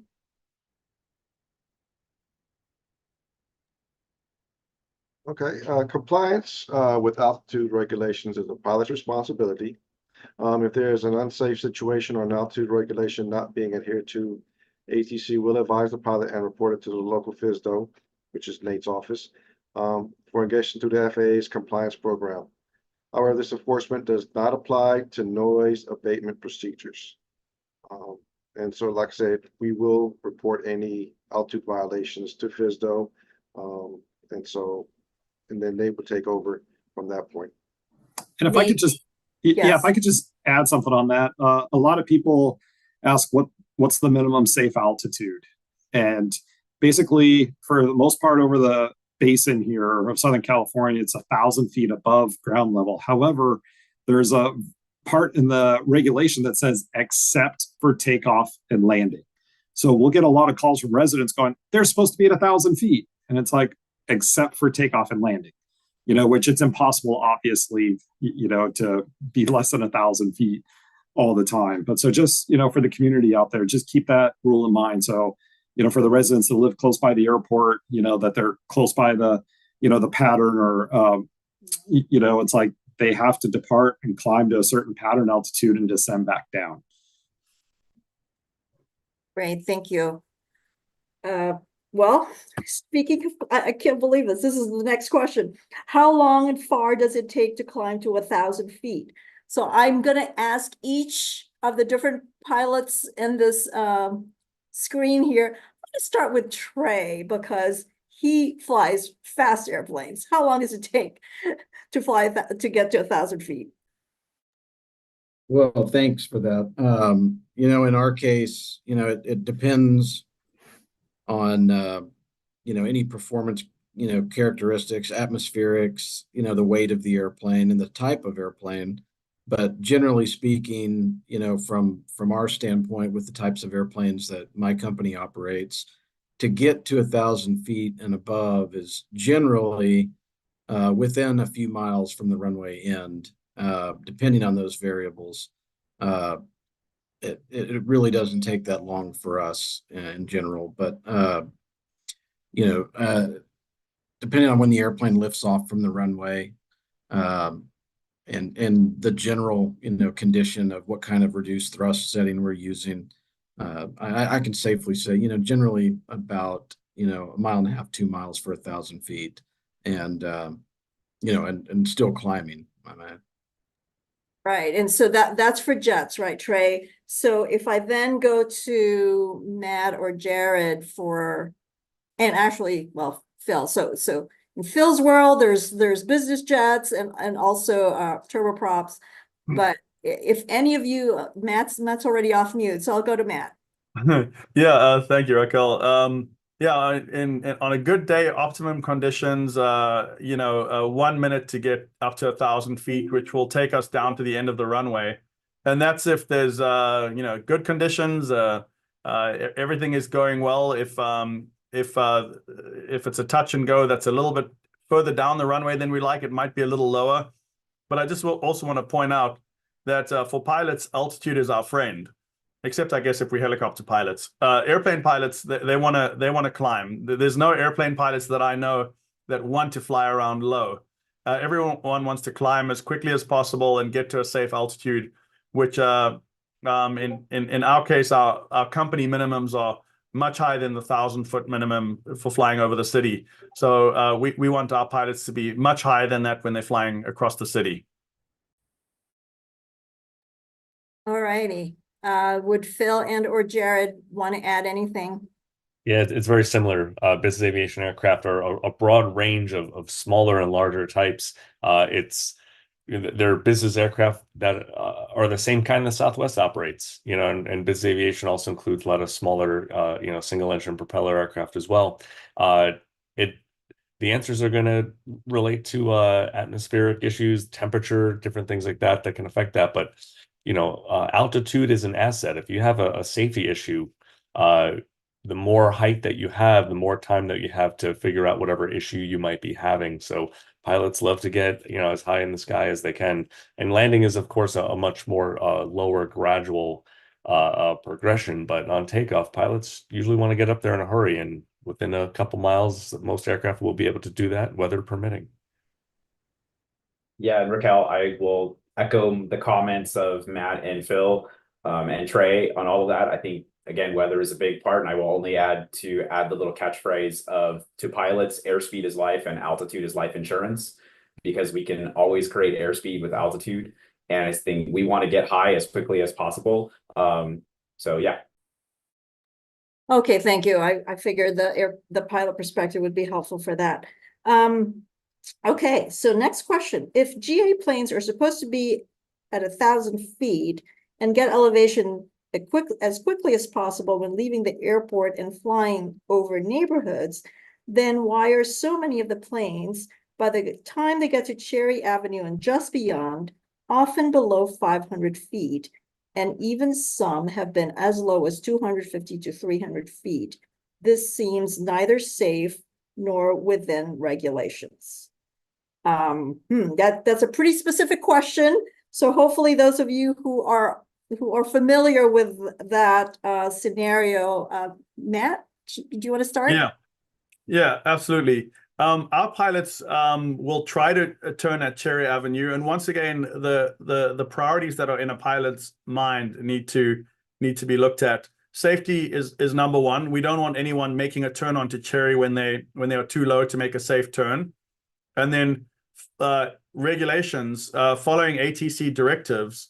If one of Jermaine's controllers says fly straight out because there's another airplane ahead of you, that would be unsafe, and it would be breaking a clearance to make a turn and cut the guy ahead of you off. So in a perfect world, if you're the only airplane at the field, you'll take off, the weather will be great, you'll climb safely at a safe altitude if your airplane's performance can manage it. And not all airplanes can manage a turn that soon, but if it can, they'll make a turn at Cherry. But if any of the million variables that are active in aviation, like weather, other traffic, ATC directives, your weight, environmental, whatever it is, if any of those things come into play, you may have to extend a little bit further out, and that's what we see happening in this imperfect world. Thanks, Matt. Jared, are you familiar with that flight pattern question? Yeah, just a little bit. Question?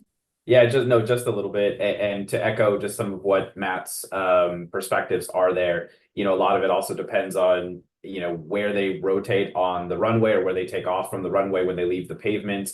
And again, I can't re-emphasize enough the external factors relative to aircraft performance that are all based on weather, that are sometimes based on weight, that can be based on any number of factors that can contribute to an aircraft's performance on takeoff.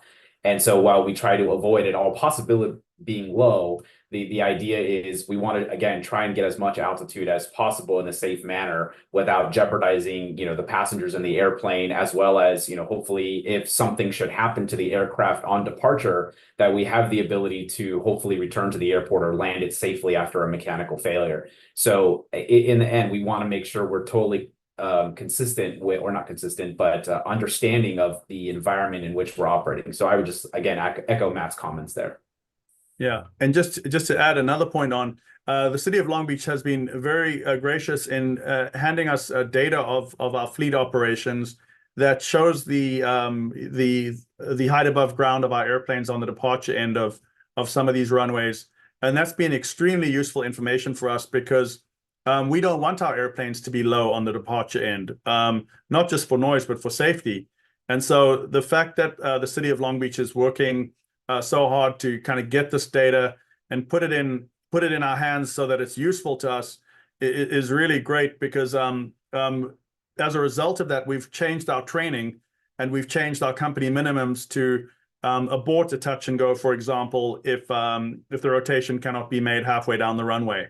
And so having knowledge like that is great, and we're able to change our operation to make sure that we aren't taking off and departing too low above the neighborhoods.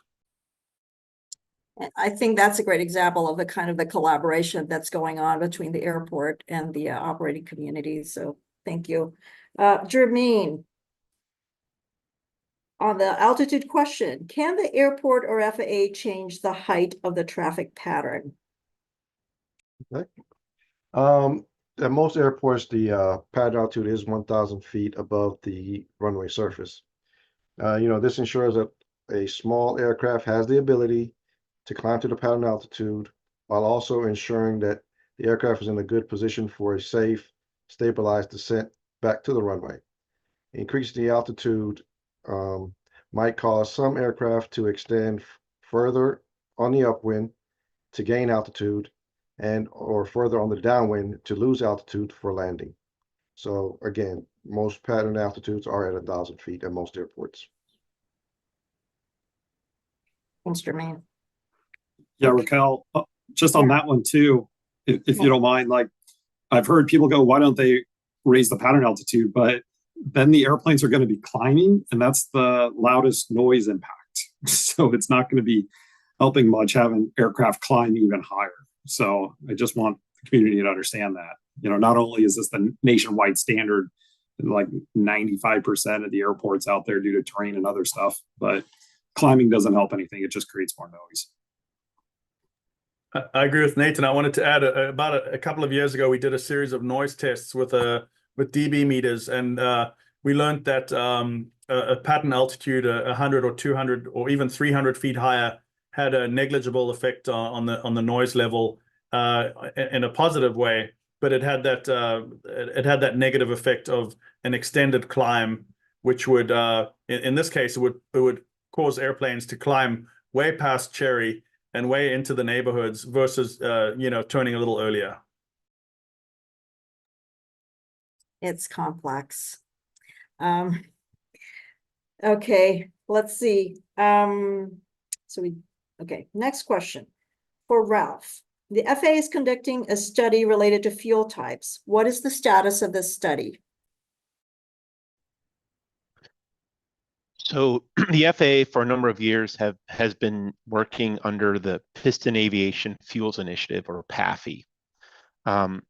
This effort, in combination with industry, has been to set up a test regime for safety of unleaded fuel formulations, covering everything from detonation to materials compatibility. Like literally there's hundreds of different materials that fuel comes in contact with, fuel bladders and O-rings and all kinds of things. So there's a large litany of materials that need to be tested for compatibility with these kind of fuels. And that's exactly what the PAFI program is all about. Now, right now, they've got a candidate fuel that is going through the tests, and it looks like they're doing very well. And hopefully, if they pass the remaining tests, we will see it enter into the marketplace in 2025, next year. So things are going well, and that's the status of PAFI at this time. They have over time evaluated tens or dozens of different fuel formulations.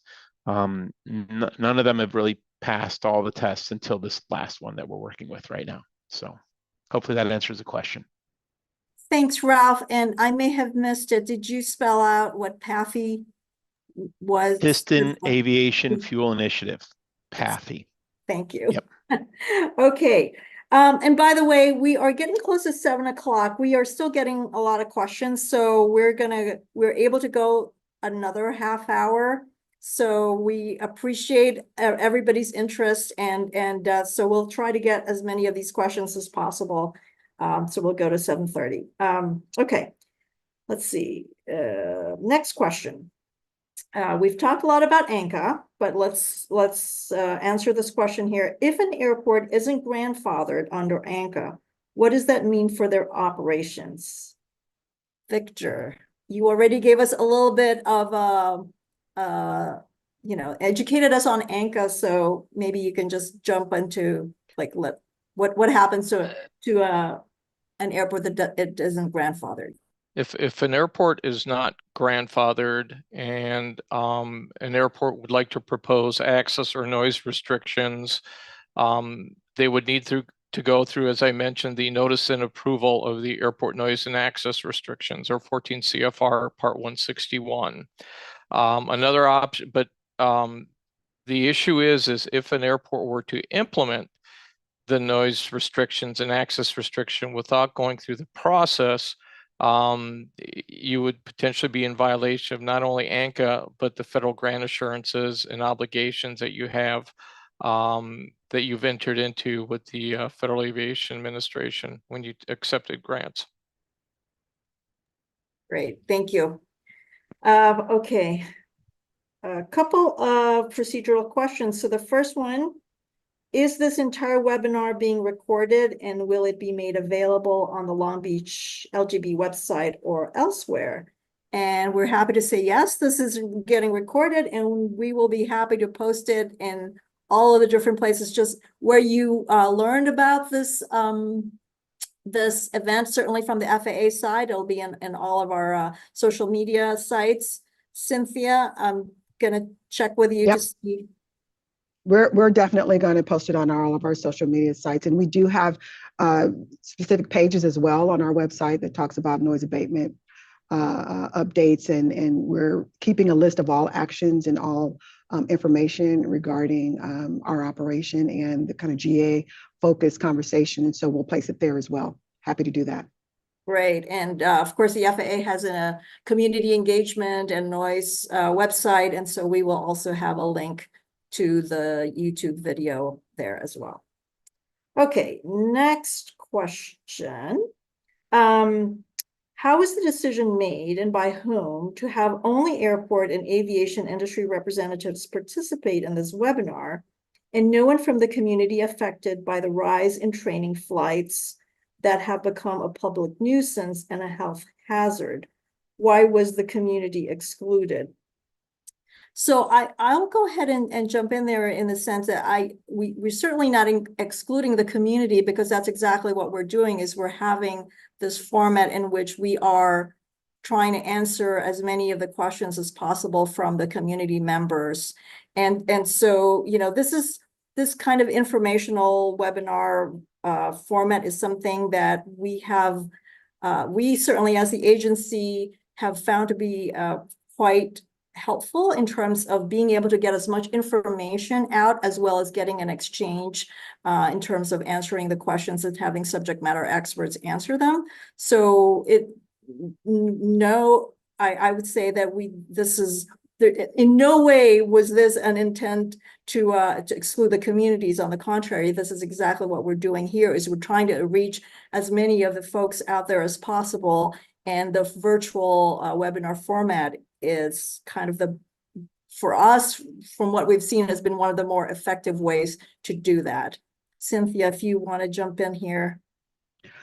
No, the only thing I would add to, and again, thank you for facilitating this webinar, but I do think, you know, the community is just looking for other avenues, and there's many avenues to submit just thoughts or complaints or their concern. And I know, Raquel, that you've offered also the FAA website, and your office does that. And I know here for the city, in addition to providing what information we have on our website, we also do have an Airport Advisory Commission meeting that is open to the public and available for comments. But I just wanted to kind of add that to your point of this is really something different for our city to have this kind of informational webinar, but provide the community and others just to quickly put in their questions. So appreciate that.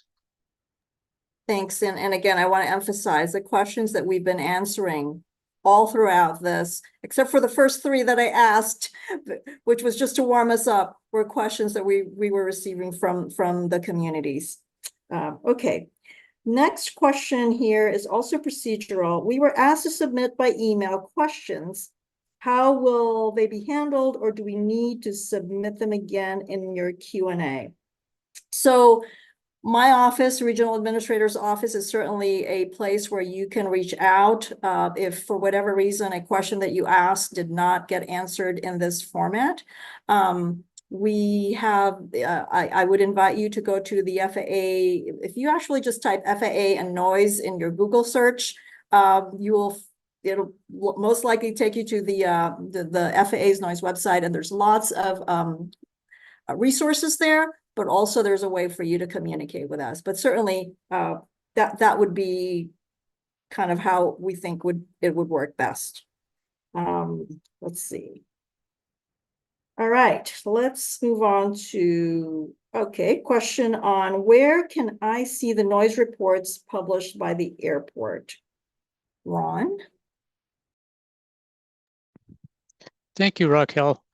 So we do a noise report each and every month, and there you'll see we provide information on late night operations, violations, numbers of complaints. As Cynthia mentioned earlier, recently we added our noise levels and runway usage to that report.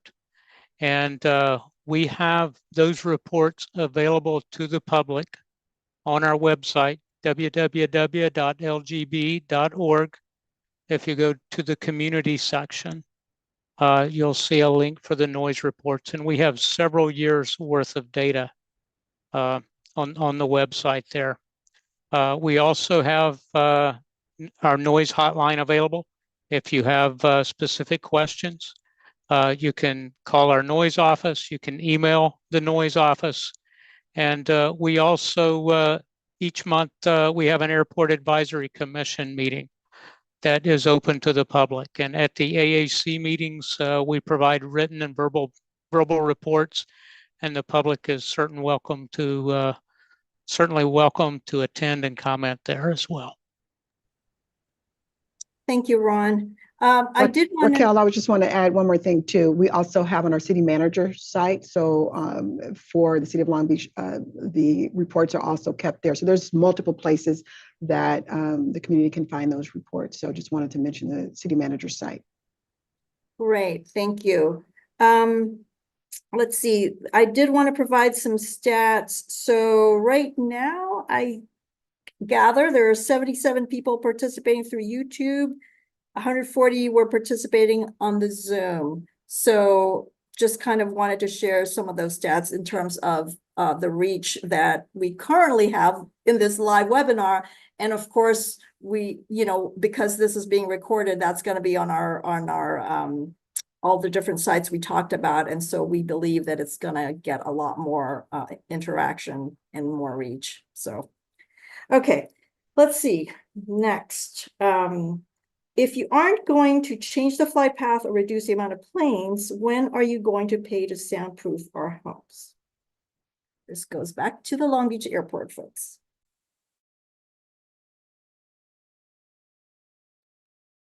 Ron or Cynthia, do you want to talk about soundproofing? Yes, I'm happy to take that one. I'm sorry, I was on mute. The soundproofing, the payment for soundproofing is actually provided by the FAA. That's federal funding that typically is used to soundproof homes. And there is an eligibility criteria for that. And it's basically 65 CNEL. Homes within 65 CNEL are eligible for soundproofing typically. And back in 2009, the airport completed a sound insulation program for those homes that were eligible. Those homes south of the airport that were in our approach corridor, we insulated 25 homes with that program. Those were all the homes that were eligible. And currently, the airport has no homes located within the 65 CNEL contour. Thanks, Ron. I don't know if Victor wants to add anything else in terms of the FAA rules for soundproofing, but I think Ron covered it. Is that right? He did, and the eligibility, I mean, that's the key factor. Being in the contour is one factor, but the also your interior noise level must exceed a 45 CNEL in order to be eligible for that, depending as to what is going to be done to your home and in doing so. And so yeah, I mean, that those are the eligibility requirements. Okay, thank you. Hopefully that answers the question. Okay, next question is about runway use. Why can't the airport use the north runway one day and then the south runway one day for training operations? Jermaine? Thank you, Raquel. The current traffic levels at Long Beach, we need both runways to handle the amount of traffic that currently exists. Additionally, the utilization of two runways allows controllers to use one runway for faster aircraft, with one runway for typically slower training aircraft, which tends to enable controllers to keep the traffic pattern closer to the airport.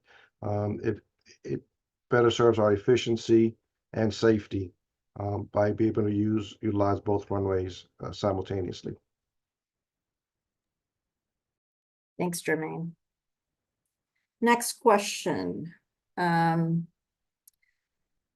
Over the past decade, the United States has produced more than enough certificated pilots to meet airline hiring demands and compensate for retirements, even as new and more rigorous pilot training standards were enacted to enhance safety.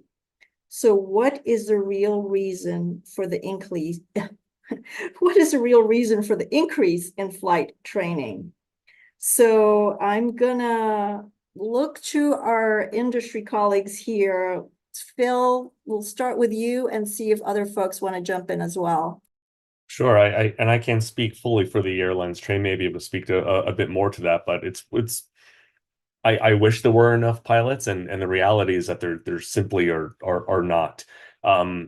Training a pilot doesn't mean that that person is qualified to become an airline pilot. Also, it's important to note that not every pilot career is going to the airlines. There are many needs elsewhere throughout the world for all different kinds of pilots, not just airlines. So the needs are not just that airline forecast. Then that forecast is growing and growing year over year. We're seeing more and more operations of flights in all types, in all industries, in all sectors, all over the United States. And we've been seeing that. This isn't a pre or post-COVID thing. This has been continuous for a very long time. There are so many different careers in business aviation, different types of aircraft, different types of companies, charter operations, flight departments for businesses. We're seeing so many different uses in terms of first response, cargo.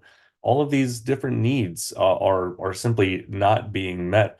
It's also important to note that the pipeline through the military, which the aviation industry used to rely on, is not supplying the same number of pilots that it used to. So that puts an additional burden on the civilian sector for flight training, which we're seeing at airports everywhere. Training in the United States, we literally have the safest flying in the world here in the United States, and there's a reason that people want to train here, and that training is so rigorous. The safety stats speak for themselves. We're also heading toward a new world with advanced air mobility. We're going to have different types of pilots. We need more people to fly more aircraft, and all of us benefit from everything that we're doing in the skies. Everything that we do, technology, health, safety, everything like that is made better because of aviation. Trey, would you like to add a airline perspective to the pilot conversation, the training conversation? Well, Phil pretty much covered it, but we have seen, and felt the shortage. Not to say that we aren't adequately staffed, we very much are, but with the ebbs and flows of pilot hiring, that's where you really start to see the rise and the decline and how it ripples through the industry. As of right now, my company is not actively recruiting pilots, but like I said, it ebbs and flows, so that changes periodically. As of right now, we acknowledge that there is a shortage, but we're adequately staffed at the moment, but it is a real thing. Yeah, I'd like to just add to this as well. I appreciate what Trey's saying. Of course, Southwest gets to pick pilots from some of the regional airlines, and they end up suffering the pilot shortage, while the majors, do get to be fully staffed. We've definitely seen airlines with airplanes parked out in the desert. We've seen flights canceled because of a lack of flight crews. And we've seen this over and over again for quite a few years now, since COVID. We're definitely seeing very aggressive hiring going on, and the forecast for the pilot shortage extends well in 8 years from now. And even though there are some slight little ebbs and flows, as Trey mentioned, certain manufacturers' airplane deliveries can affect that, and various global factors. But there's most definitely a pilot shortage. And since this conversation, it does kind of seem to hinge on the annoyance factor of flight training activities. I think it's worthwhile to point out what flight training really is, because also referring back to the discrimination point that was made earlier, it would be nice to be able to pick and choose the types and sectors of aviation that we'd like to have in our society. We'd like to be able to take a Southwest flight to visit our relatives in Denver. That would be great. Flight training we'd like not to have in the city of LA because of the annoyance factor. But it's important to recognize that flight instruction is part of our critical infrastructure. During COVID, when a lot of businesses were shut down, flight training businesses stayed open because flight training is a part of our critical infrastructure. And flight instructors, like doctors and nurses, it seems like a joke, but like doctors and nurses, flight instructors are essential workers. They have essential worker status. Why is flight training critical? It seems like it could be an optional, recreational, arbitrary thing to engage in. But this is what we lose from our civilization if flight training goes away. Without flight training, there are no new pilots created. And without flight training, every airline pilot loses their flying privileges in 1 year from today. So if flight training were to cease, within 1 year, we would have no medevac, no visiting our relatives in faraway states and countries. We'd have no Amazon next day delivery. We'd have no Air Force. We'd have no aviation police force. We'd lose so many things that make our country as great as it is, and so many things that our civilization depends on. So flight training is critical. All of those things that are a part of our life as we know it today go away when flight training goes away. And in the same way, it would be nice to think that flight training could be banished to the desert and sent elsewhere where it will not annoy anyone. But flight training is a local business. It's a local industry. Flight training serves the local community. Flight training uplifts the lives of people in our local communities, people who live in Long Beach and the communities around Long Beach. Choose an aviation career. Some of it is as a pilot, and that choice uplifts their life and normally makes them one of the wealthiest members of their extended family. And it is such an uplifting industry that really brings people up from all different walks of life, and it serves the local community. It doesn't exist sent away from our local communities. So I just wanted to make those points about flight training because I think a lot of this conversation is about the nuisance factor of flight training.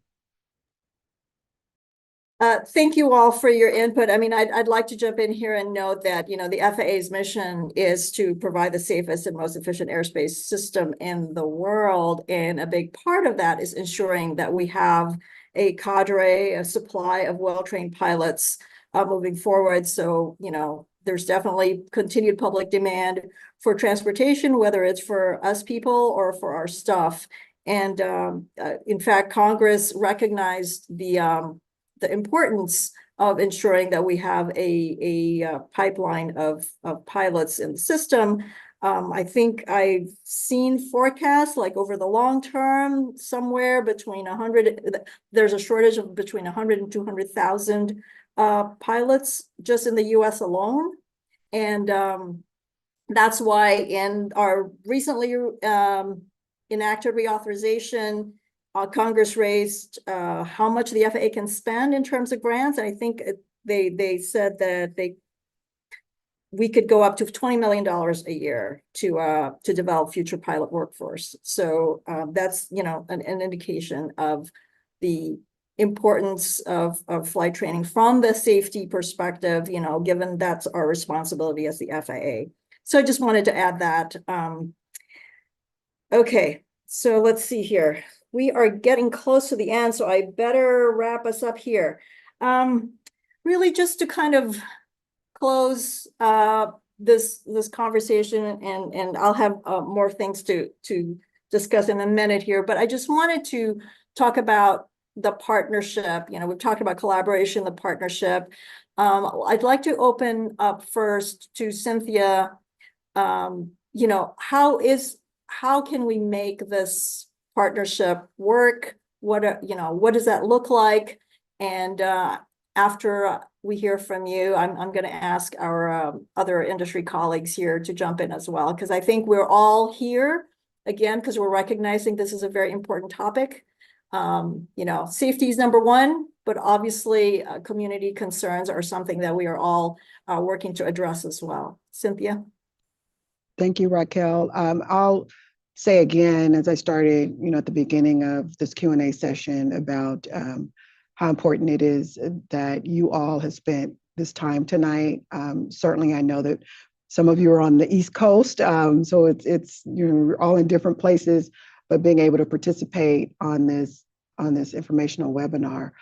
But I do think the conversation as far as continued communication and understanding of each other's roles and responsibilities and communicating that out to many is so important. I think there's always room to further kind of inform and share, you know, how the city and the airport operates and our role as the steward of this airport, and understanding how to protect the noise ordinance that we have, and continuing to share that information, and also continuing to communicate to our users the significance and the parameters of our noise ordinance and how they operate, and also help support ongoing voluntary measures as they come about. But I also want to note, you know, I don't think that this conversation ends tonight. It's always about, you know, just kind of continuing to hear what the concerns are, and it's a continual information process that we have to do, and so certainly Raquel, I just appreciate your office, and we will continue to coordinate. I know this is something that is so important to our community, and also with all the other SMEs on the call. Again, this is a collective effort of how do we share what's going on in our industry, but also the time that, you know, what are the changes that are happening here right at Long Beach, and what that means for our community. I think this couple of hours have demonstrated that. And so again, this is a collective effort as we are all stewards of this industry, this amazing industry. Thank you, Cynthia. And obviously my office will continue to work with you as you know, we try to address these issues. It's an ongoing conversation, like you said.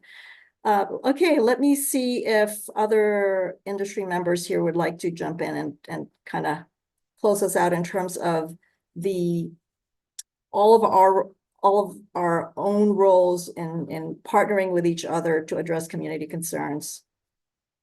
Let me see. I'll go to Trey. Well, sure. Thanks, Raquel.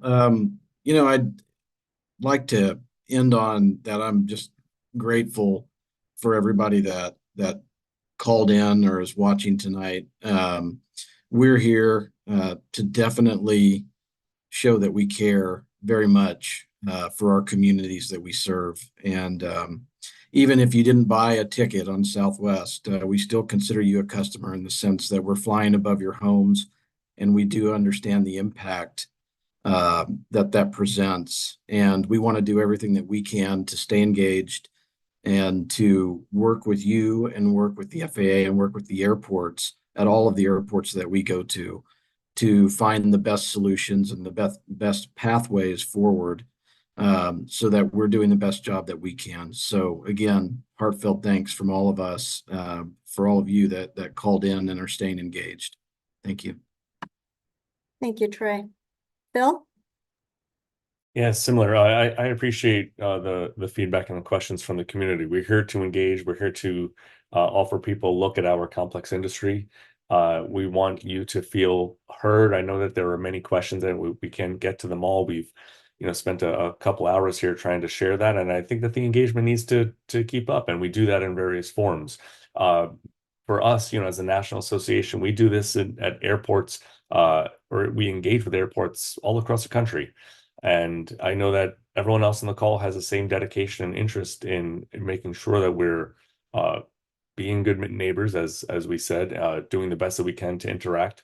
Aviation is, as mentioned, a vital part of our infrastructure, and we want to maintain that. We want to make sure that the value of the industry is kept high, and that we're able to do it as respectfully and safely as possible. Safety is the name of the game, and I really appreciate the engagement from Long Beach Airport and the FAA. I interact with folks at the FAA on a constant basis in different departments there, and I really appreciate them. Like I said, Long Beach is a pioneer airport and very innovative programs, and a strong interest in moving our industry and our environment forward. I really, really appreciate those efforts. As a California resident, I'm quite proud of airports like Long Beach.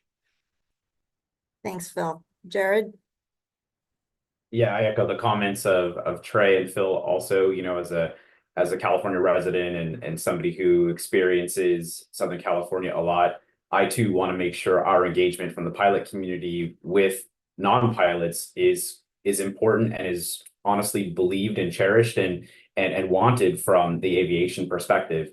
Aviation has changed a lot of people's lives for the good. It's connected our world in a way that maybe we couldn't have imagined, over 100 years ago. And I think it's critical that, we continue to enjoy what aviation has done for our world, what's done for our community, what it's done for our families. And I think the biggest factor here also is in partnering with the FAA and the airport, we're able to open lines of communication that maybe haven't been opened in the past, that maybe weren't always open. And I think the more we as pilots hear from our communities, the more that we hear from the airport, and the more that we can work with both of those entities to try and improve the lives for the people that are on the ground, as well as maintain safety in the air, I think is incredibly important to our entire holistic approach to aviation. And I'd be remiss if I didn't say, aviation is completely is completely meant to serve the public in many different ways. Whether it's emergency services, general aviation was one of the primary responders during the Lahaina fire. It was part of the Big Bear airlift when the roads were closed because of the snow. It was aviation that was opening the lifeline to those communities. And I think if we can be as much as partners with our communities, with the airport, with the FAA, and with the folks who live around airports, I think the better our industry can be. And so again, I want to thank all those folks who joined today to be a part of this webinar. And again, thank my fellow panelists on this webinar as well for bringing their insights to this. Thanks, Jared. Matt? Yeah, very well said, Jared and Phil and Trey. I'm also very impressed with the work that Long Beach is doing and the FAA by hosting this. It's really a shining example of how we can approach this problem. We're not going to solve it in one webinar, but as pilots, we've got a big job, an education piece to do to educate pilots on how to fly friendly, and then letting the residents know what aviation is, and that maybe Long Beach is violating all the noise violators, and maybe there's just a little bit more nuance to the regulation than they expected. We are all residents of the communities that we live in. We all want to coexist, and as our world gets more and more congested, and we get more in each other's space, we're going to have these conversations and try to figure out the best way to have the least negative impact on one another. Thank you, Matt. And I'll go ahead and speak on behalf of the FAA team here. Oh, first, I want to thank the FAA team here because, as you can see, aviation is complex, and that's why we require all of these different subject matter experts to come together and help kind of dispel some of the, confounding questions that we might have. There are many aspects to it. Obviously, again, safety being number one, but there are really so many things that come into play when it comes to these. There are no easy questions, and it really takes a lot of all of us here to try to work together and address the questions and issues. So with that, unless anybody else wants to weigh in, I'm going to go ahead and go to close us out officially. So we have reached the end of our workshop. We had so many questions submitted, and while we heard a lot of good, informative answers from our panelists, we may have been unable to answer quite all the questions. As we mentioned, the FAA has quite a few resources on our website, including where you may submit concerns about operations in your community. So if you type FAA and noise or FAA and emissions, you should find information about what we are doing in those areas. If you'd like to view this workshop again, please visit the FAA platforms in Facebook, YouTube, and Twitter. And I know that the Long Beach Airport will also be posting it on their websites and social media sites as well. Before I close, I would like to note that this workshop and discussion do not constitute a final agency action or order issued by the Secretary of Transportation under Title 49, United States Code Section 46110. This meeting was informational only and is part of an ongoing dialogue between the FAA and our external stakeholders. Thank you so much to our specialists for providing their expertise. Thank you so much for all of you who joined us in this conversation out there. And we hope you all have a good evening, and we hope this was time well spent for all.